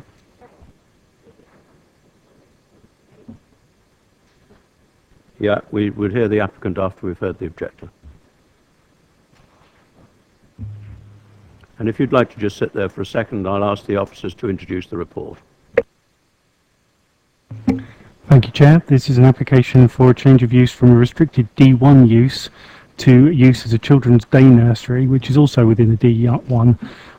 The application is for a 75-place day nursery. It's before committee with a recommendation for approval. Committee members will remember that they visited at the site viewing panel. There is an update in respect of the application which refers to advice received from the Environmental Health Department in respect of the application. Whilst the Environmental Health team have raised a objection to the proposal on the basis of concerns regarding the extraction and odour and noise control systems associated with the kitchen, the on-balance view of officers is that such matters could be controlled by condition, and the recommendation remains one for approval. You will note, therefore, that there are, in fact, additional conditions proposed which ask for submission of details in respect of the, in terms of noise emanation control measures and reports, and also in respect of odour mitigation measures from the extraction systems in association with the kitchen. Also on the update are additional informatives. These are fairly standard informatives with regard to normal applications, just regard to conditions around discharging conditions, should any pre-commencements conditions be put on, and also details of how the planning authority has dealt with the application in discussion with the applicant.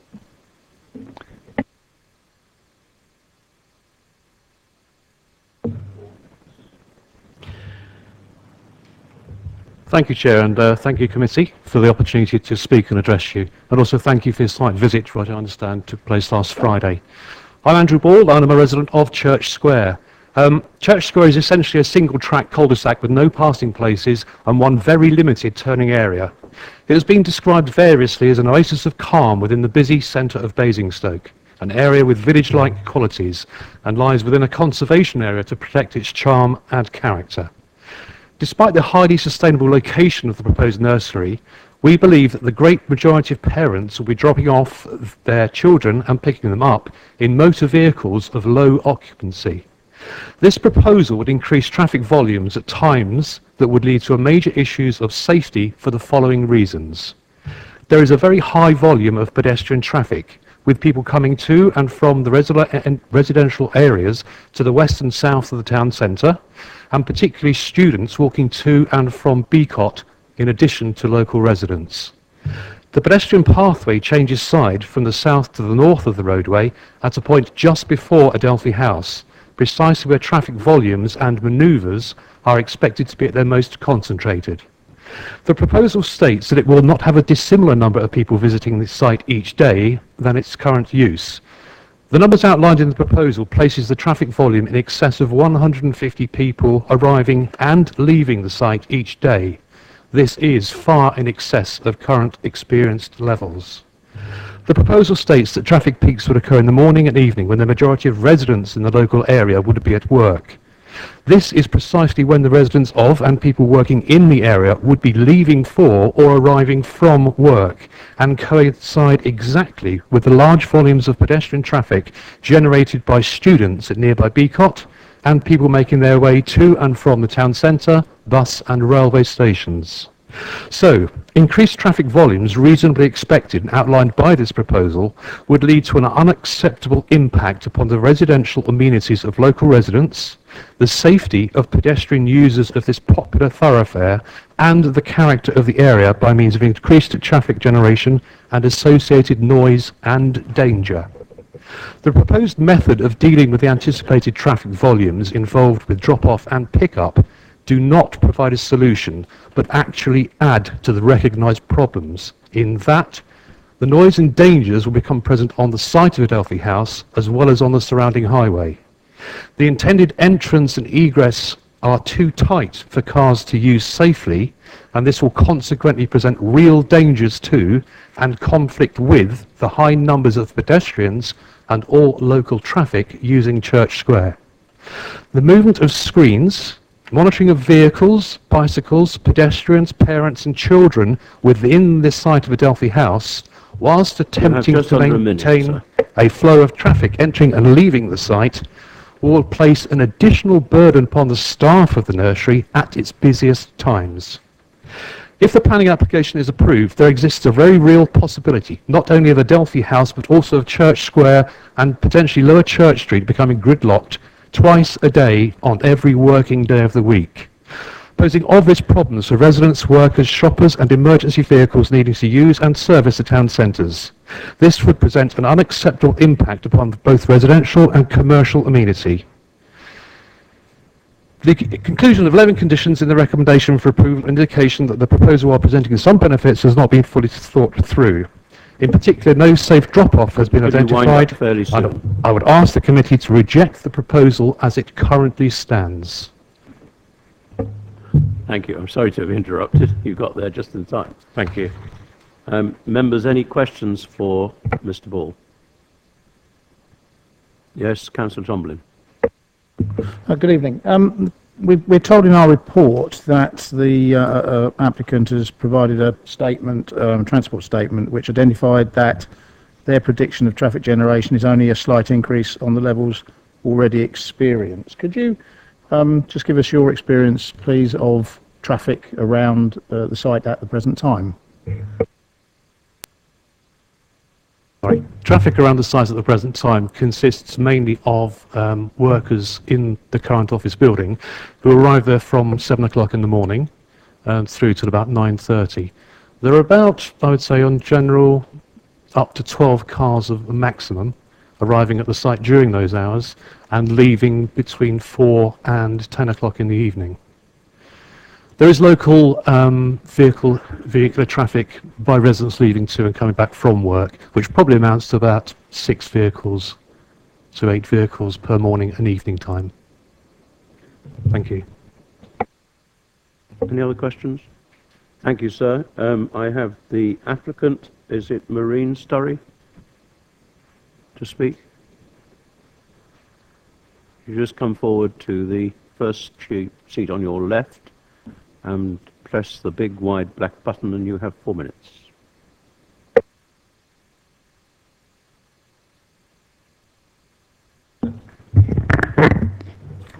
Okay, my name is Marina Sturmy and thank you very much for giving me an opportunity to support this application. First of all, I would like to point out that we will be providing services for working parents and parents in education by giving them high quality, affordable childcare. We will also be generating up to 20 jobs in the local community. In terms of support for young people who are struggling to find jobs, we will be giving them apprentice schemes that will be supporting them to achieve a highly recognisable qualification in childcare. We will also be supporting local businesses, local milkmen, groceries and bakers, because we'll be providing food on site that will be prepared from fresh produce and sourced locally. Also we'll be helping council to achieve targets for funded 2-year-old places. With regard to some of the environmental health officers' concerns, we will not be operating a commercial kitchen. The kitchen facilities will be similar to those in a domestic kitchen because there will only be one meal that will be prepared on site, which will be hot, and that's lunch, which is a light meal, and it's all going to be prepared for under 5-year-olds. Other meals are all cold meals, cereal, toast, sandwiches. which do not generate great amount of cooking. In terms of noise levels, the kids will be playing outside between the hours of 9:30 and 11 a.m. and 2:30 and 4 p.m. They will be playing outside in small groups, and this will be structured outside playtime. So the kids will be involved in gardening and, you know, digging for bugs and things like that. In terms of traffic issues that were generated, as the gentleman on my right has pointed out, the current level of traffic, I think, currently stands at 66 at a peak time. So our nursery is registered for 75, and principally the nursery is occupied by 80%. So the increase in traffic, though we expecting it to be slightly increased, it's not going to be significantly higher than what the building currently generates. We will also be operating a one-way system around the building, which will provide for the, you know, relieve some of the traffic and will provide for safety of the children. You have 1 minute. Okay, from that perspective, it should not generate, I don't believe it will generate a lot of issues. And also to help the traffic flow, we will be operating flexible sessions, so the drop-off and pick-up times will not be all at one point in time. It will be stretched between at least an hour in the morning and an hour in the evening. Thank you. Thank you very much. If you stay there for a minute, that's right. Councillor Bound, the members will want to ask you a few questions, and then Councillor Potter. Hello. Is it on? Yes, it's on. When the drop-off occurs, would you anticipate the parent, guardian, whoever, taking the child into the nursery? Usually the manager will be greeting the parents, but we will be providing at least 3 or 4 places for the parents for a quick parking to drop off their children, but the children will be greeted as soon as you enter the building. And when those 3 or 4 parking spaces are full, what's going to happen then, and how are these people then going to get back out into the flow of traffic? It will be a one-way flow around the building, so the people will drop off the children 2 minutes and then they'll will dry off. So there is a lot of room, even if there is several parents arriving at the same time, there is a lot of room around the building, so there will not be any traffic or created on the actual church square. Plus also we're expecting a lot of parents to cycle because we'll be providing scooter and cycling places to park the bicycle. Councillor Potter? Hello. I mean, realistically, you're talking, I think, about operating hours of 7 o'clock in the morning through to 7 in the evening as a maximum, or that would be the planning condition, I think, really.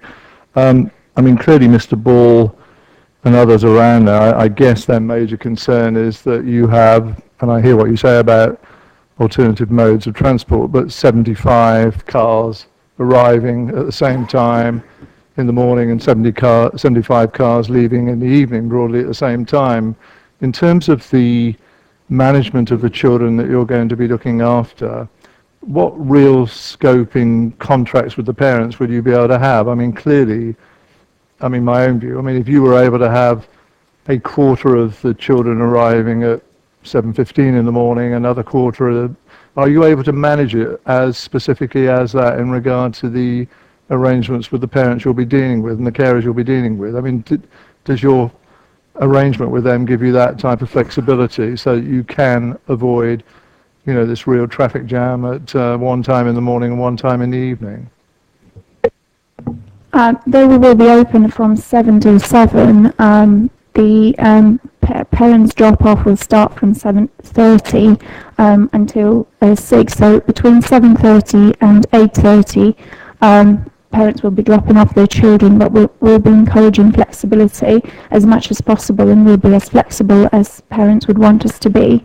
And in terms of picking up, usually there are a variety of sessions that the children, that the parents can choose from. You know, from short day, which will finish at 3 or 4 o'clock, to full day to 6 or 6:30, and that should relieve the flow of traffic to the building. Councillor Miller. Thank you, Chair. I have an inherent fear of vehicles and tiny kids, and without the management, strict management of those vehicles, and preferably segregation, it gives me cause for concern.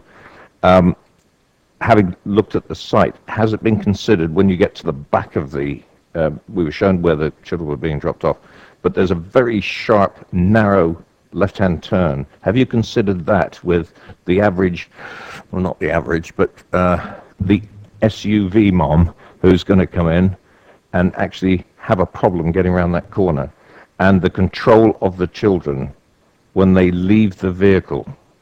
And it's that combination of vehicle and children. Have you given serious consideration to this, and to see whether you've got a segregation regime? Because you can't mix vehicles and tiny tots, because they'll go off anywhere at the drop of a hat. Is that? Oh yeah, I don't know what you mean, because I've got twins myself, so I know that they do run in different directions. But in terms of, there will be openable gates, which will be closed, so for any playtime that the children are outside, site will be fully secured. In terms of traffic flow, if it's not very visible on the side, but the actual entrance point will be the one which is nearest as you approach the Church Street, the one to the nearest, so that it provides, I mean, you can go all the way around the building, and the building at the other end, I mean, it's wide enough. If you travel from the opposite location, it's wide enough for any mum, I suppose, to manoeuvre, and it will give a lot more visibility when you leave the building, if you sort of like operate it, if you enter the building from nearest entrance and leave it from the other entrance, which I believe is different to how it is run at the moment. So that's a proposal to address those issues. Thank you very much indeed. If you'd like to withdraw. Thank you. I don't have any other speakers. Questions to officers? Comments? Motions? Silence reign. Councillor Potter will cast the first stone.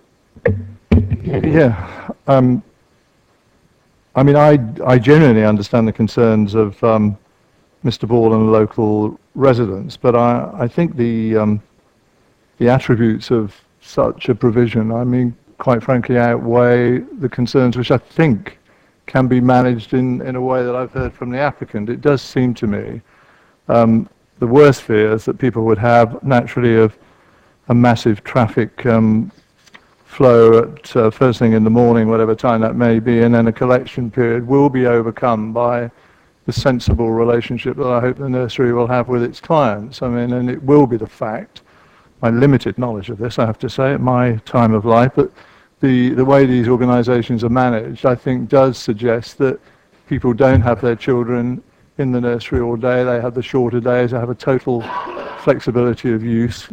And what we're seeking to do, I think, is encourage working parents to take advantages of the various schemes that are operated by government at the present time in respect of childcare. In many ways, and I hesitate because I don't live in this area, but this is an ideal location for this type of facility, this town centre facility for a nursery provision.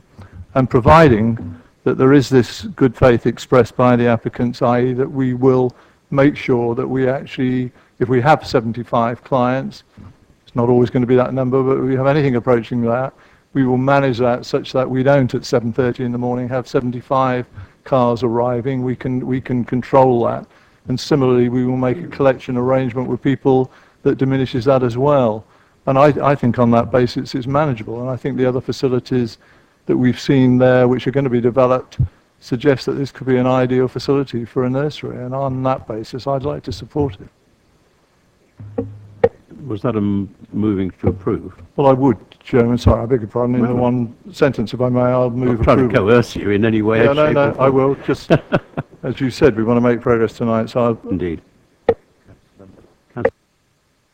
Thank you, Chair. I'll reserve any other comment after the moving of the motion. Maybe this should have been a question to officers. In a planning application of this nature, bearing in mind we're talking about nursery children, I don't know if it's demanded or required of a risk assessment of how this place operates, because I think that's one of the things that concerns me. I expressed it earlier. I think that within the boundaries of the proposed nursery school facility, it probably can be managed. I do have concerns about it, but I'm giving a bit of reassurance by the applicant of what she said. That backed up by a risk assessment of how they mitigate any possible risks would give me a lot more reassurance, but somebody might like to comment about that. The main concern I've got is the road outside, because that could very, very quickly go gridlocked. And you're going to get, it's a one-car road. You can't pass two cars without mounting the pavement. Now, if you're going to have a lot of walking traffic of mothers taking children to this, which is one of the mitigations, if you like, of traffic, then you're going to get traffic trying to get on the pavements. That's a risk in itself. And that encompasses the whole operation about how the children get there with the parents, pushing buggies, whatever. I don't see any of that in the report, because this is not just the function of the boundaries within which this facility is encased. It's getting the children there, the immediate vicinity, and the immediate vicinity of the residents who want to get in and out in their normal course of the day. And I think that's where the conflict's going to get to, because I believe, somebody can correct me, the current function of that building means people come in, stay there for the day, and then people go home.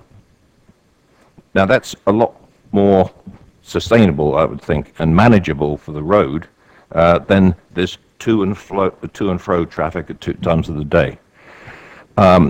Yes, I fully support the sentiments of Councillor Potter and other speakers that this is an essential kind of facility we need in our town centres, for all kinds of reasons. There's far too little of it, and I would really like to encourage this. And for the facility itself, yes, I fully support it. I'm still very concerned about the management of getting the children there and getting the children home afterwards. So I'm going to reserve my judgment on this one at the moment. Thank you. Councillor Bound. Thank you, Chair. I do have I had my qualms after the site visits. To a certain extent, I think they've been allayed by the applicant, and I think I would agree with Councillor Potter in terms of his assessment of the situation. I mean, I would like to have seen a sort of a temporary permission almost, so to see how it goes, to sort of suck it and see type of thing. But I know that's not possible. So I will support. I will second Councillor Potter's recommendation. Thank you. Councillor Taylor, and then Councillor Tomlin. Thank you. I agree with all the sentiments that this looks like an excellent facility for the town, and I would love to see it work, but I just cannot for the life of me see how it can possibly work in this location, much as I would love it to, because it's so central. This is just a tiny, tiny, tiny road, little cul-de-sac, and when you drop off your children at nursery school, you go in with them. You don't just hand them over to somebody and shove them out the car. You go in with them, you help them settle in. It's several minutes each car, and there's no way children are just going to jump out of the car into the arms of a teacher. And so if most children arrive between 7:30 and 8:30, and the cars are backing up to get in the gate, where are the cars that come out going to go? Because there's only one way and the road is blocked. And I just see chaos reigning here, to be honest. And I hate to not support what sounds like such a great facility, but I just think they need to find another premises for it, because I cannot see it working, and it's going to be horrendous for the residents of that road and for the people who like to use it, as has been said, like an oasis in the middle of the town with the sort of smell garden, whatever it's called, the perfume garden nearby.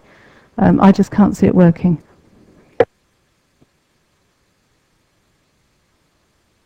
Thank you, Chair. Yeah, there's a dilemma, because at our last DC meeting we had a nursery application. We were a little bit more specific in numbers of parking spaces that were required and what it could and couldn't offer. This one seems to be about 6 short of what we would recommend, whatever. But the site, unlike the last one, can accommodate cars on site and driving around, which we couldn't get with the other one. The other site had done more of a study and found that it could park 175 or something cars on the local roads. Here, I don't believe we can park the cars on the local roads, but we've got a car park over the back. It's not impossible for, if there's a problem for people to perhaps use the pay and display or whatever. So one of the questions I've got is, can there be, rather like we had on our first chem shop industrial area development, a condition that we review the parking arrangements, after it's been built, and then mitigation as such, like in some way. Now, how we can ask them to then use a car park, I don't know, but is there a mechanism like that that could come in to allow this to take place, but to preserve the amenity for the local residents, should it all go slightly pear-shaped? Unfortunately, I don't think that is the possibility in this instance. The reason being that it would effectively require control over land outside the application site. I think the basis of the planning permission can only really control effectively what is there. So yes, a condition can be imposed to secure the parking on site and the circulation. It's condition 7 in the report, but it wouldn't be able to follow the same type of approach as the parking strategy on item 1. I did notice in the letters of objection that it says here there's adequate alternative nursery provision already exists. It seems unlikely, but if that's true, of course, and there is a serious problem getting your children in and out of the place, the customers will take their business elsewhere. And it could also be the case that some of the users of this, being it's right in the town, will be people who are working in the town and will park their car where they normally park it and walk the kids around. The interesting thing about dropping the children off, is my experience as a granddad, is that once they've been there twice, they loose your hand as they approach the door and run in because they're going to meet all their mates. But not all places are the same, of course. I don't see any other hands. It's been moved and seconded for approval. Those in favour of approval?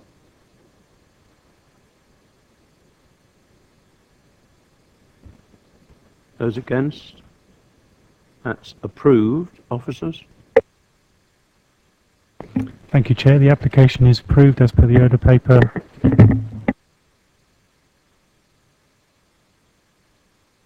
We move on to number 5, the old police cottage, Berkeley. I have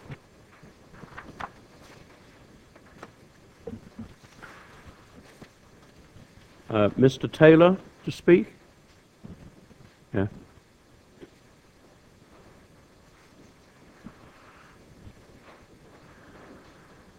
If you just sit there a minute, Nigel, and we'll ask officers to present the report. Thank you, Chair. This is an application for the erection of a 2-storey side rear extensions to include dormer windows to the east elevation, Juliet balcony to the south elevation, to replace an existing single-storey extension.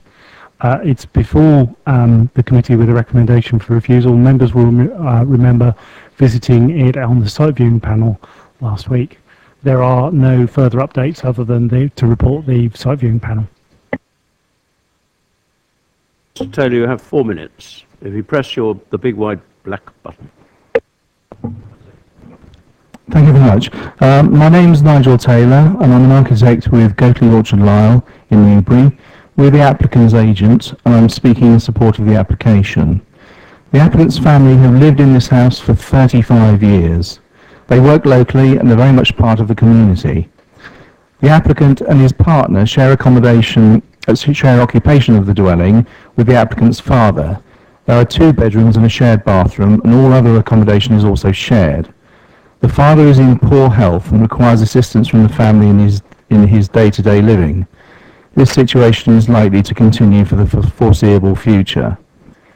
The current accommodation is inadequate for purpose and the situation is unlikely to improve. The proposal is to extend the house so that both the applicant and his partner and father can all continue living in the house together, but with greater privacy and with a reasonable standard of accommodation. The extension will provide an independent living space for the father, with ready access to the rest of the family as carers. Size and massing of the extension have been questioned by officers, and steps have been taken to reduce the effective size and massing of the extension, which include making the first floor of the extension smaller than the ground floor, and by pushing the line of the extension behind the existing building, which much reduces its prominence and its visibility from the south and the southwest. As it stands, the size of the dwelling is about 100 square metres. The original design submitted in the pre-application inquiry represented a gross additional area of about 82 square metres. In a revised scheme, this was reduced to 77, and in order to further address officers' comments, the design as currently before you was again reduced to about 68 square metres. In his report, the officer agrees that the application site is a generous plot, is relatively isolated, and the extension will not have a detrimental impact on neighbours. We disagree that the size and massing are excessive. As far as the design is concerned, the appearance of the building will be much enhanced by the removal of the ugly and incongruous single-storey part. In our professional opinion, the extension design is very much in sympathy with the attractive Victorian part of the dwelling that remains. In summary, I'd say that, in our view, improvements to a dwelling that enable older family members to continue in residence should be encouraged. We believe that we have addressed the officer's comments and concerns diligently, whilst not losing sight of the applicant's needs. The design of the extension is now in keeping with the existing building and is appropriate for the size of the site. The extension is in the spirit of design guidance and does not represent a prominence over the existing building. You have 1 minute. As far as we know, there have been no objections to the proposals. About the only other house that is marginally affected by the proposals is Whitway House, some distance to the south, and the owners of that dwelling have written in support. We would ask members to approve the application. Thank you. Just press your big black button again for me. Any questions to the applicant's agent? No, thank you very much, Mr. Taylor. If you withdraw. I don't have any objectors of the Parish Council. I think Councillor Isaac would like to speak to us.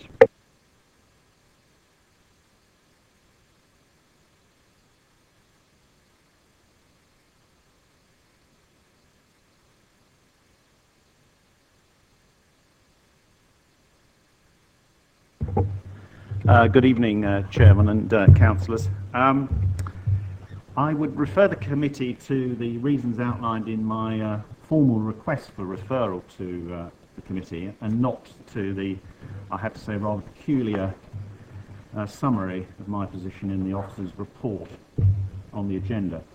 My starting point is one of puzzlement and concern as to why it was thought right in the first place to recommend refusal for this planning application. It's always seemed to me, since it was drawn to my attention, to be a perfectly straightforward and sensible, in planning terms, request to extend this house. I'm still none the wiser, but maybe the committee will enlighten me tonight. The officer's recommendation turns on the extension proposed not being subservient to the existing building, and therefore detrimental to the character of a building of local interest. There are no other significant issues of planning law. My interpretation of the drawings leads me to an opposite view. I think the proposed extension would clearly be subservient and would blend in well with the host structure, and indeed represent a marked improvement to an attractive but hardly notable Victorian dwelling by removing the existing inferior and ugly extension. I know the architectural practice appointed. They are conservation experts and are sensitive to the character of local buildings and materials.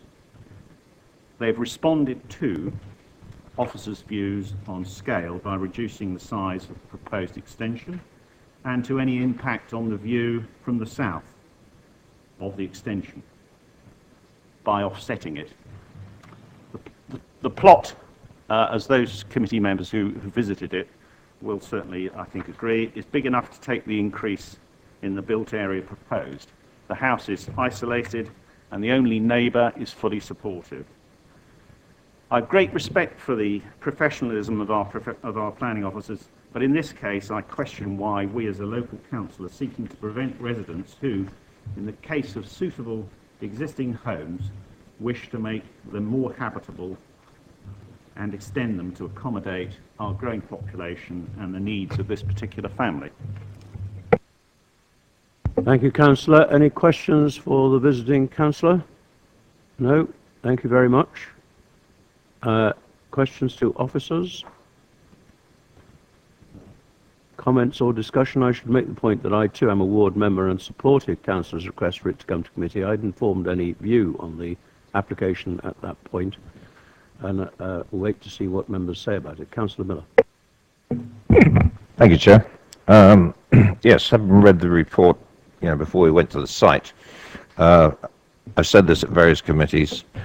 It really pays to do a site visit when you have questions coming from a piece of paper. And when we approached the site, I don't know what the other members thought, but there were some comments being made of the isolation of the site. And as we got out of the vehicle and took a look around the back of the property, the site of that existing extension was so far out of keeping, and it's almost the terms of the Prince of Wales, it was a carbuncle on the back end of this particular property. And then looking and listening to the architect about what was proposed, it just, everything, to me anyway, fell into place. The fact that the extension would fit and balance the current host dwelling. It was the right thing in the right place. We questioned how far back it would go in relation to the existing white extension at the back, and it's doesn't actually, I think it's within about 3 or 4 feet of where the other extension is. And as I say, the gables would match. I also tend to agree with the question of subservience that Councillor Isaac mentioned. I think it doesn't impact the local, adversely impact the local scene. We heard about the nearest neighbour, it's 150 metres plus away. I think it's a great improvement on this dwelling. It makes it 21st century living for the family, and I'm quite prepared to move for approval. Thank you. Thank you. Other comments from members? Councillor Potter. If I may, Chairman, I would be happy to second the motion. Let me say that first of all. I don't think the isolation of the property is relevant, quite frankly. This is not an extension I'd want to hide away so that it couldn't be seen. I think that's irrelevant. I think it's a good extension. I think it's balanced. I think it's symmetrical.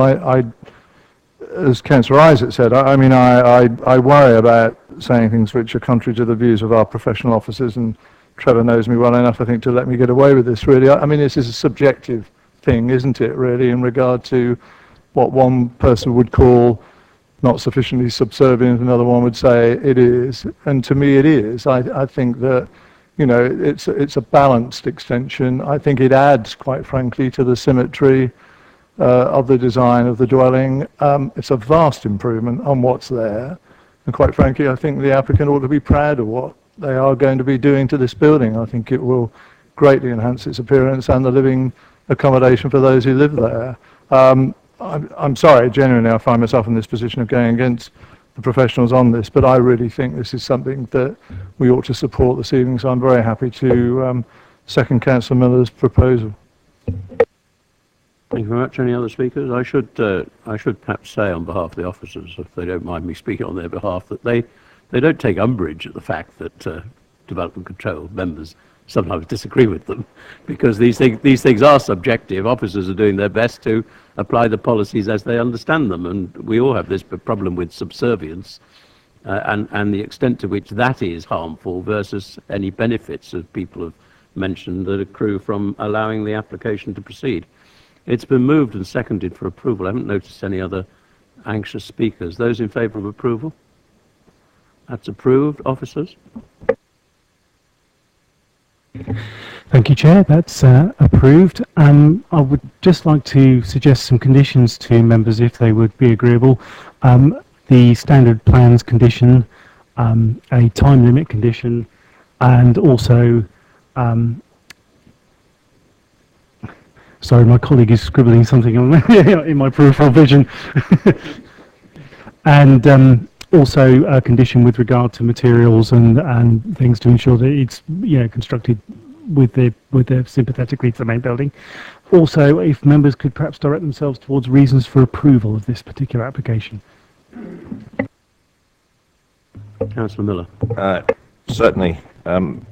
We do want to have reasons for refusal, but in this particular case it doesn't. It goes around to the reverse of why the application is being refused.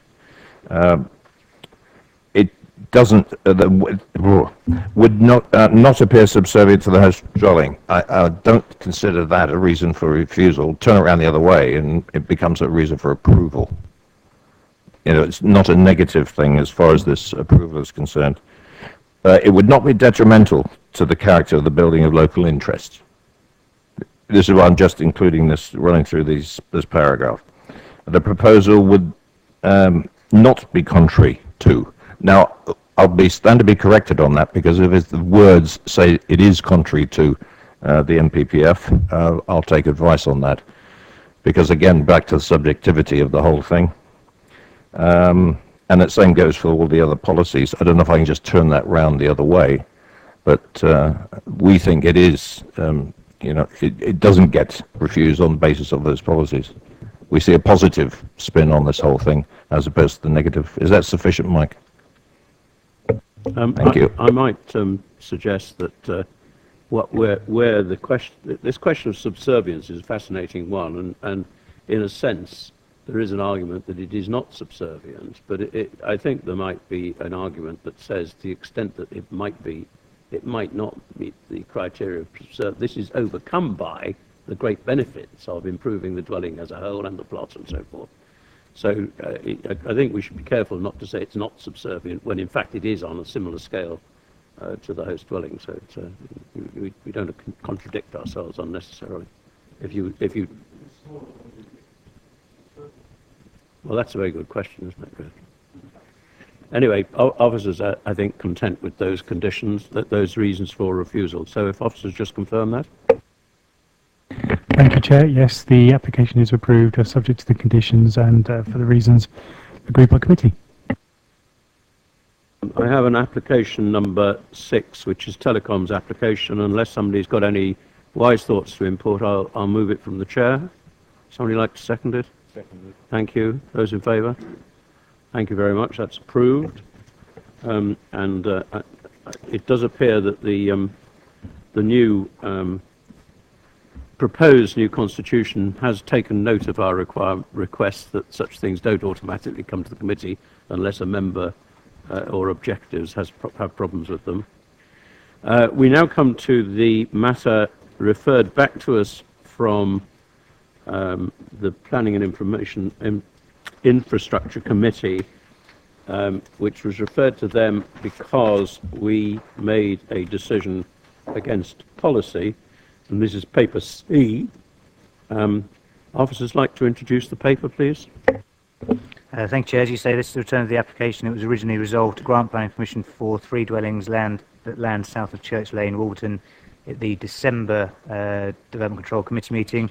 As you say, the application was then referred on to Planning and Infrastructure Committee, who generally formed a consensus that the application ought to be approved as per the original Development Control resolution, with one recorded comment from Councillor Leek regarding whether essential need had been met, and also querying the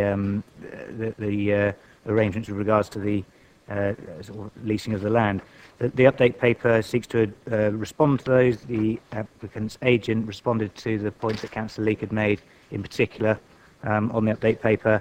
In addition to that, Councillor Rand quite rightly pointed out that the report to the committee at paragraph 3.2, I believe it is, incorrectly referred to 4 dwellings on the site at the moment. It is only 3 dwellings. It has always been assessed on the basis of 3 dwellings. That is a typo, and I apologise that came through.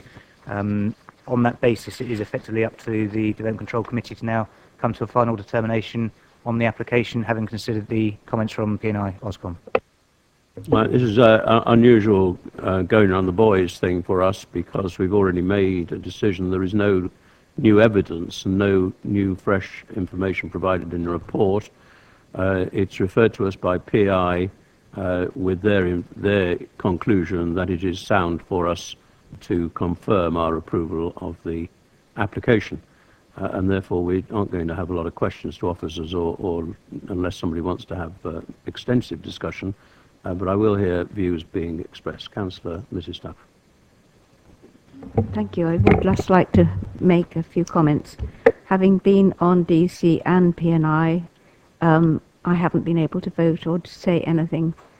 Before this, I didn't even hear what went on at P&I, only the report that we've been given. So I would just like to say, having been a long-standing member of DC, hence the grey hair, we have always tried to follow policies to our best ability, and the policies, both past, present, and indeed what P&I have put forward for the future plan, does say essential need, and I find it very sad that we are voting against it. Having said that, it is a marvellous farm, the work that they do. I'm very supportive of what they do, but the one thing that really concerns me is the precedent. The officers gave us a quote from an appeal situation, which goes very much against what we've done or are doing. I'm sorry, if you could... I'm nearly at the end. Sorry, please listen to me when I speak, if you don't mind. I do not want to rehearse the arguments for or against the application. That has been fully rehearsed in committee at our earlier meeting, and we heard public speaking, we heard from ward members, and we voted. And whether or not we individually agreed with or disagreed with that conclusion was reached. So I have a strong view, which I think may be in support of what you're saying, that we should, in development control, always seek to make our decisions in line with policy. And we should avoid making decisions which may be regarded as out of line with policy. But there is a method approved by Council for us to make a decision. There is a test by which it's referred to PI to have a second look at it and determine whether we made the decision in a proper way. And that has now come back to us. So I didn't want to stop you from speaking, but you are now going into reasons why you would prefer not to have voted for this application. And I'm quite happy to have discussion about the process by which this happens or anything like that, but I do not want to reopen discussion on the merits or otherwise of the application. I'm allowed to say something else, am I, or not? Yes, as long as it's not reopening. No, or I was actually at the end of what I wanted to say. I just said I'm just concerned that it might be causing a precedent, and that we might have more applications for more houses, not single, which it normally is that we have. And that's my concern, Mr. Chairman. I just wanted to be able to say it. Thank you. Councillor Bound? Yes, just to reiterate what I said originally, that I am totally with the officers on this. I appreciate that it was a... I'm sorry, I'm not going to have arguments as to whether we made the right decision. I'm not arguing. Well, Chair. if you say I'm totally with officers on this, officers recommended refusal. Therefore, if you say you're totally with officers, you're arguing against the decision I just we wanted made. to, if you let me You know, I'm sorry, I am not going to reopen discussion on the merits or otherwise of the decision. I wasn't going to say anything else other than I appreciate that a democratic decision was reached. If you'd let me finish it, you might have heard what I've got to say. I appreciate that a democratic decision was reached on this matter. It's just one I disagree with. It is, of course, open to the committee now to refuse the application or to approve the application. What I'm asking that we don't do is to rewrite our discussion on the application. Yes, Councillor Bound. Bearing in mind that some people never spoke originally because they were on P&I, and bearing in mind that some of the committee have changed, I don't see how some of the people who are here can possibly know what the original arguments were. Well, you could perhaps have looked at the webcast if you had a real interest in the initial arguments. I need to have somebody move something, please. Councillor Goddison. Thank you, Chair. I'd just like to bring the committee's attention to 1.2, 1.1, which states that members considered, referring to DC, members considered there is an essential need for the proposed development which is not in an isolated position and outweighs any harm to the landscape. And then the comment on the P&I committee meetings. Yeah, I'm sorry, 3.3. The first page of Article C, summary 1.1, followed on the back page by 3.3, which states the majority of the committee, referring to the P&I, was content that the application should be granted on the evidence as presented at DC. So I would move that we accept what P&I has said and confirm the original decision that we made. Thank you. Councillor Potter. Just to second that, if I may, Chair, for reasons you'd understand, as Councillor Goddison and I were the ones who presented this to P&I, I'm happy to second that proposal, and hopefully, Chairman, with your guidance this evening, this will be the end of the discussion. Thank you. Any other contributions? I mean, the lesson, of course, from this is we should try to avoid making decisions against policy, so they don't have to go through this rigmarole and loop. But of course, it's always open to PI to disagree with us.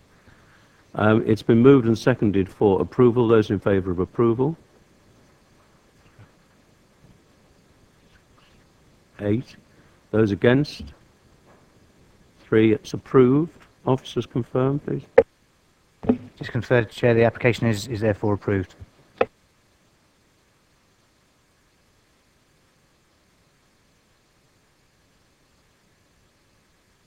Appeal Decisions Quarterly Summary Report. Mike, are you going to say a few words? Very, very briefly, Chair. In actual fact, I wasn't really going to dwell on any of the decisions on this occasion. The main one in Appendix A was land at Kennel Farm. I know we discussed that when the original decision came out at one of the DC committee meetings. So unless members had any particular comments on any of the cases, then I wasn't going to provide any more comment. Members got any comments on the paper? I was just interested on page 3 of 8, Appendix A, the inspector's comments that in terms of access to local facilities by means other than the private car, the site is marginally sustainable. And I think we're in real difficulty here understanding what on earth they mean by sustainable anymore. It either is or isn't sustainable, but what he means by, you could have said, only marginally sustainable. David, did you want to comment?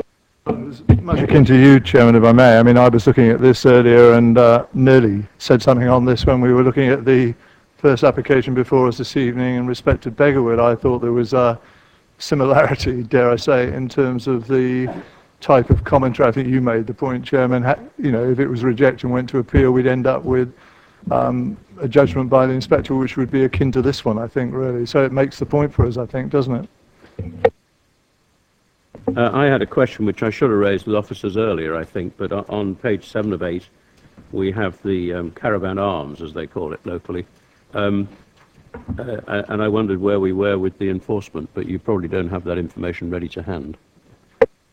I don't have the information entirely to hand, but I do know that the case officer who pursued the appeal is working with the enforcement team to pursue that, because I know they're quite keen to make sure that the decision is carried through.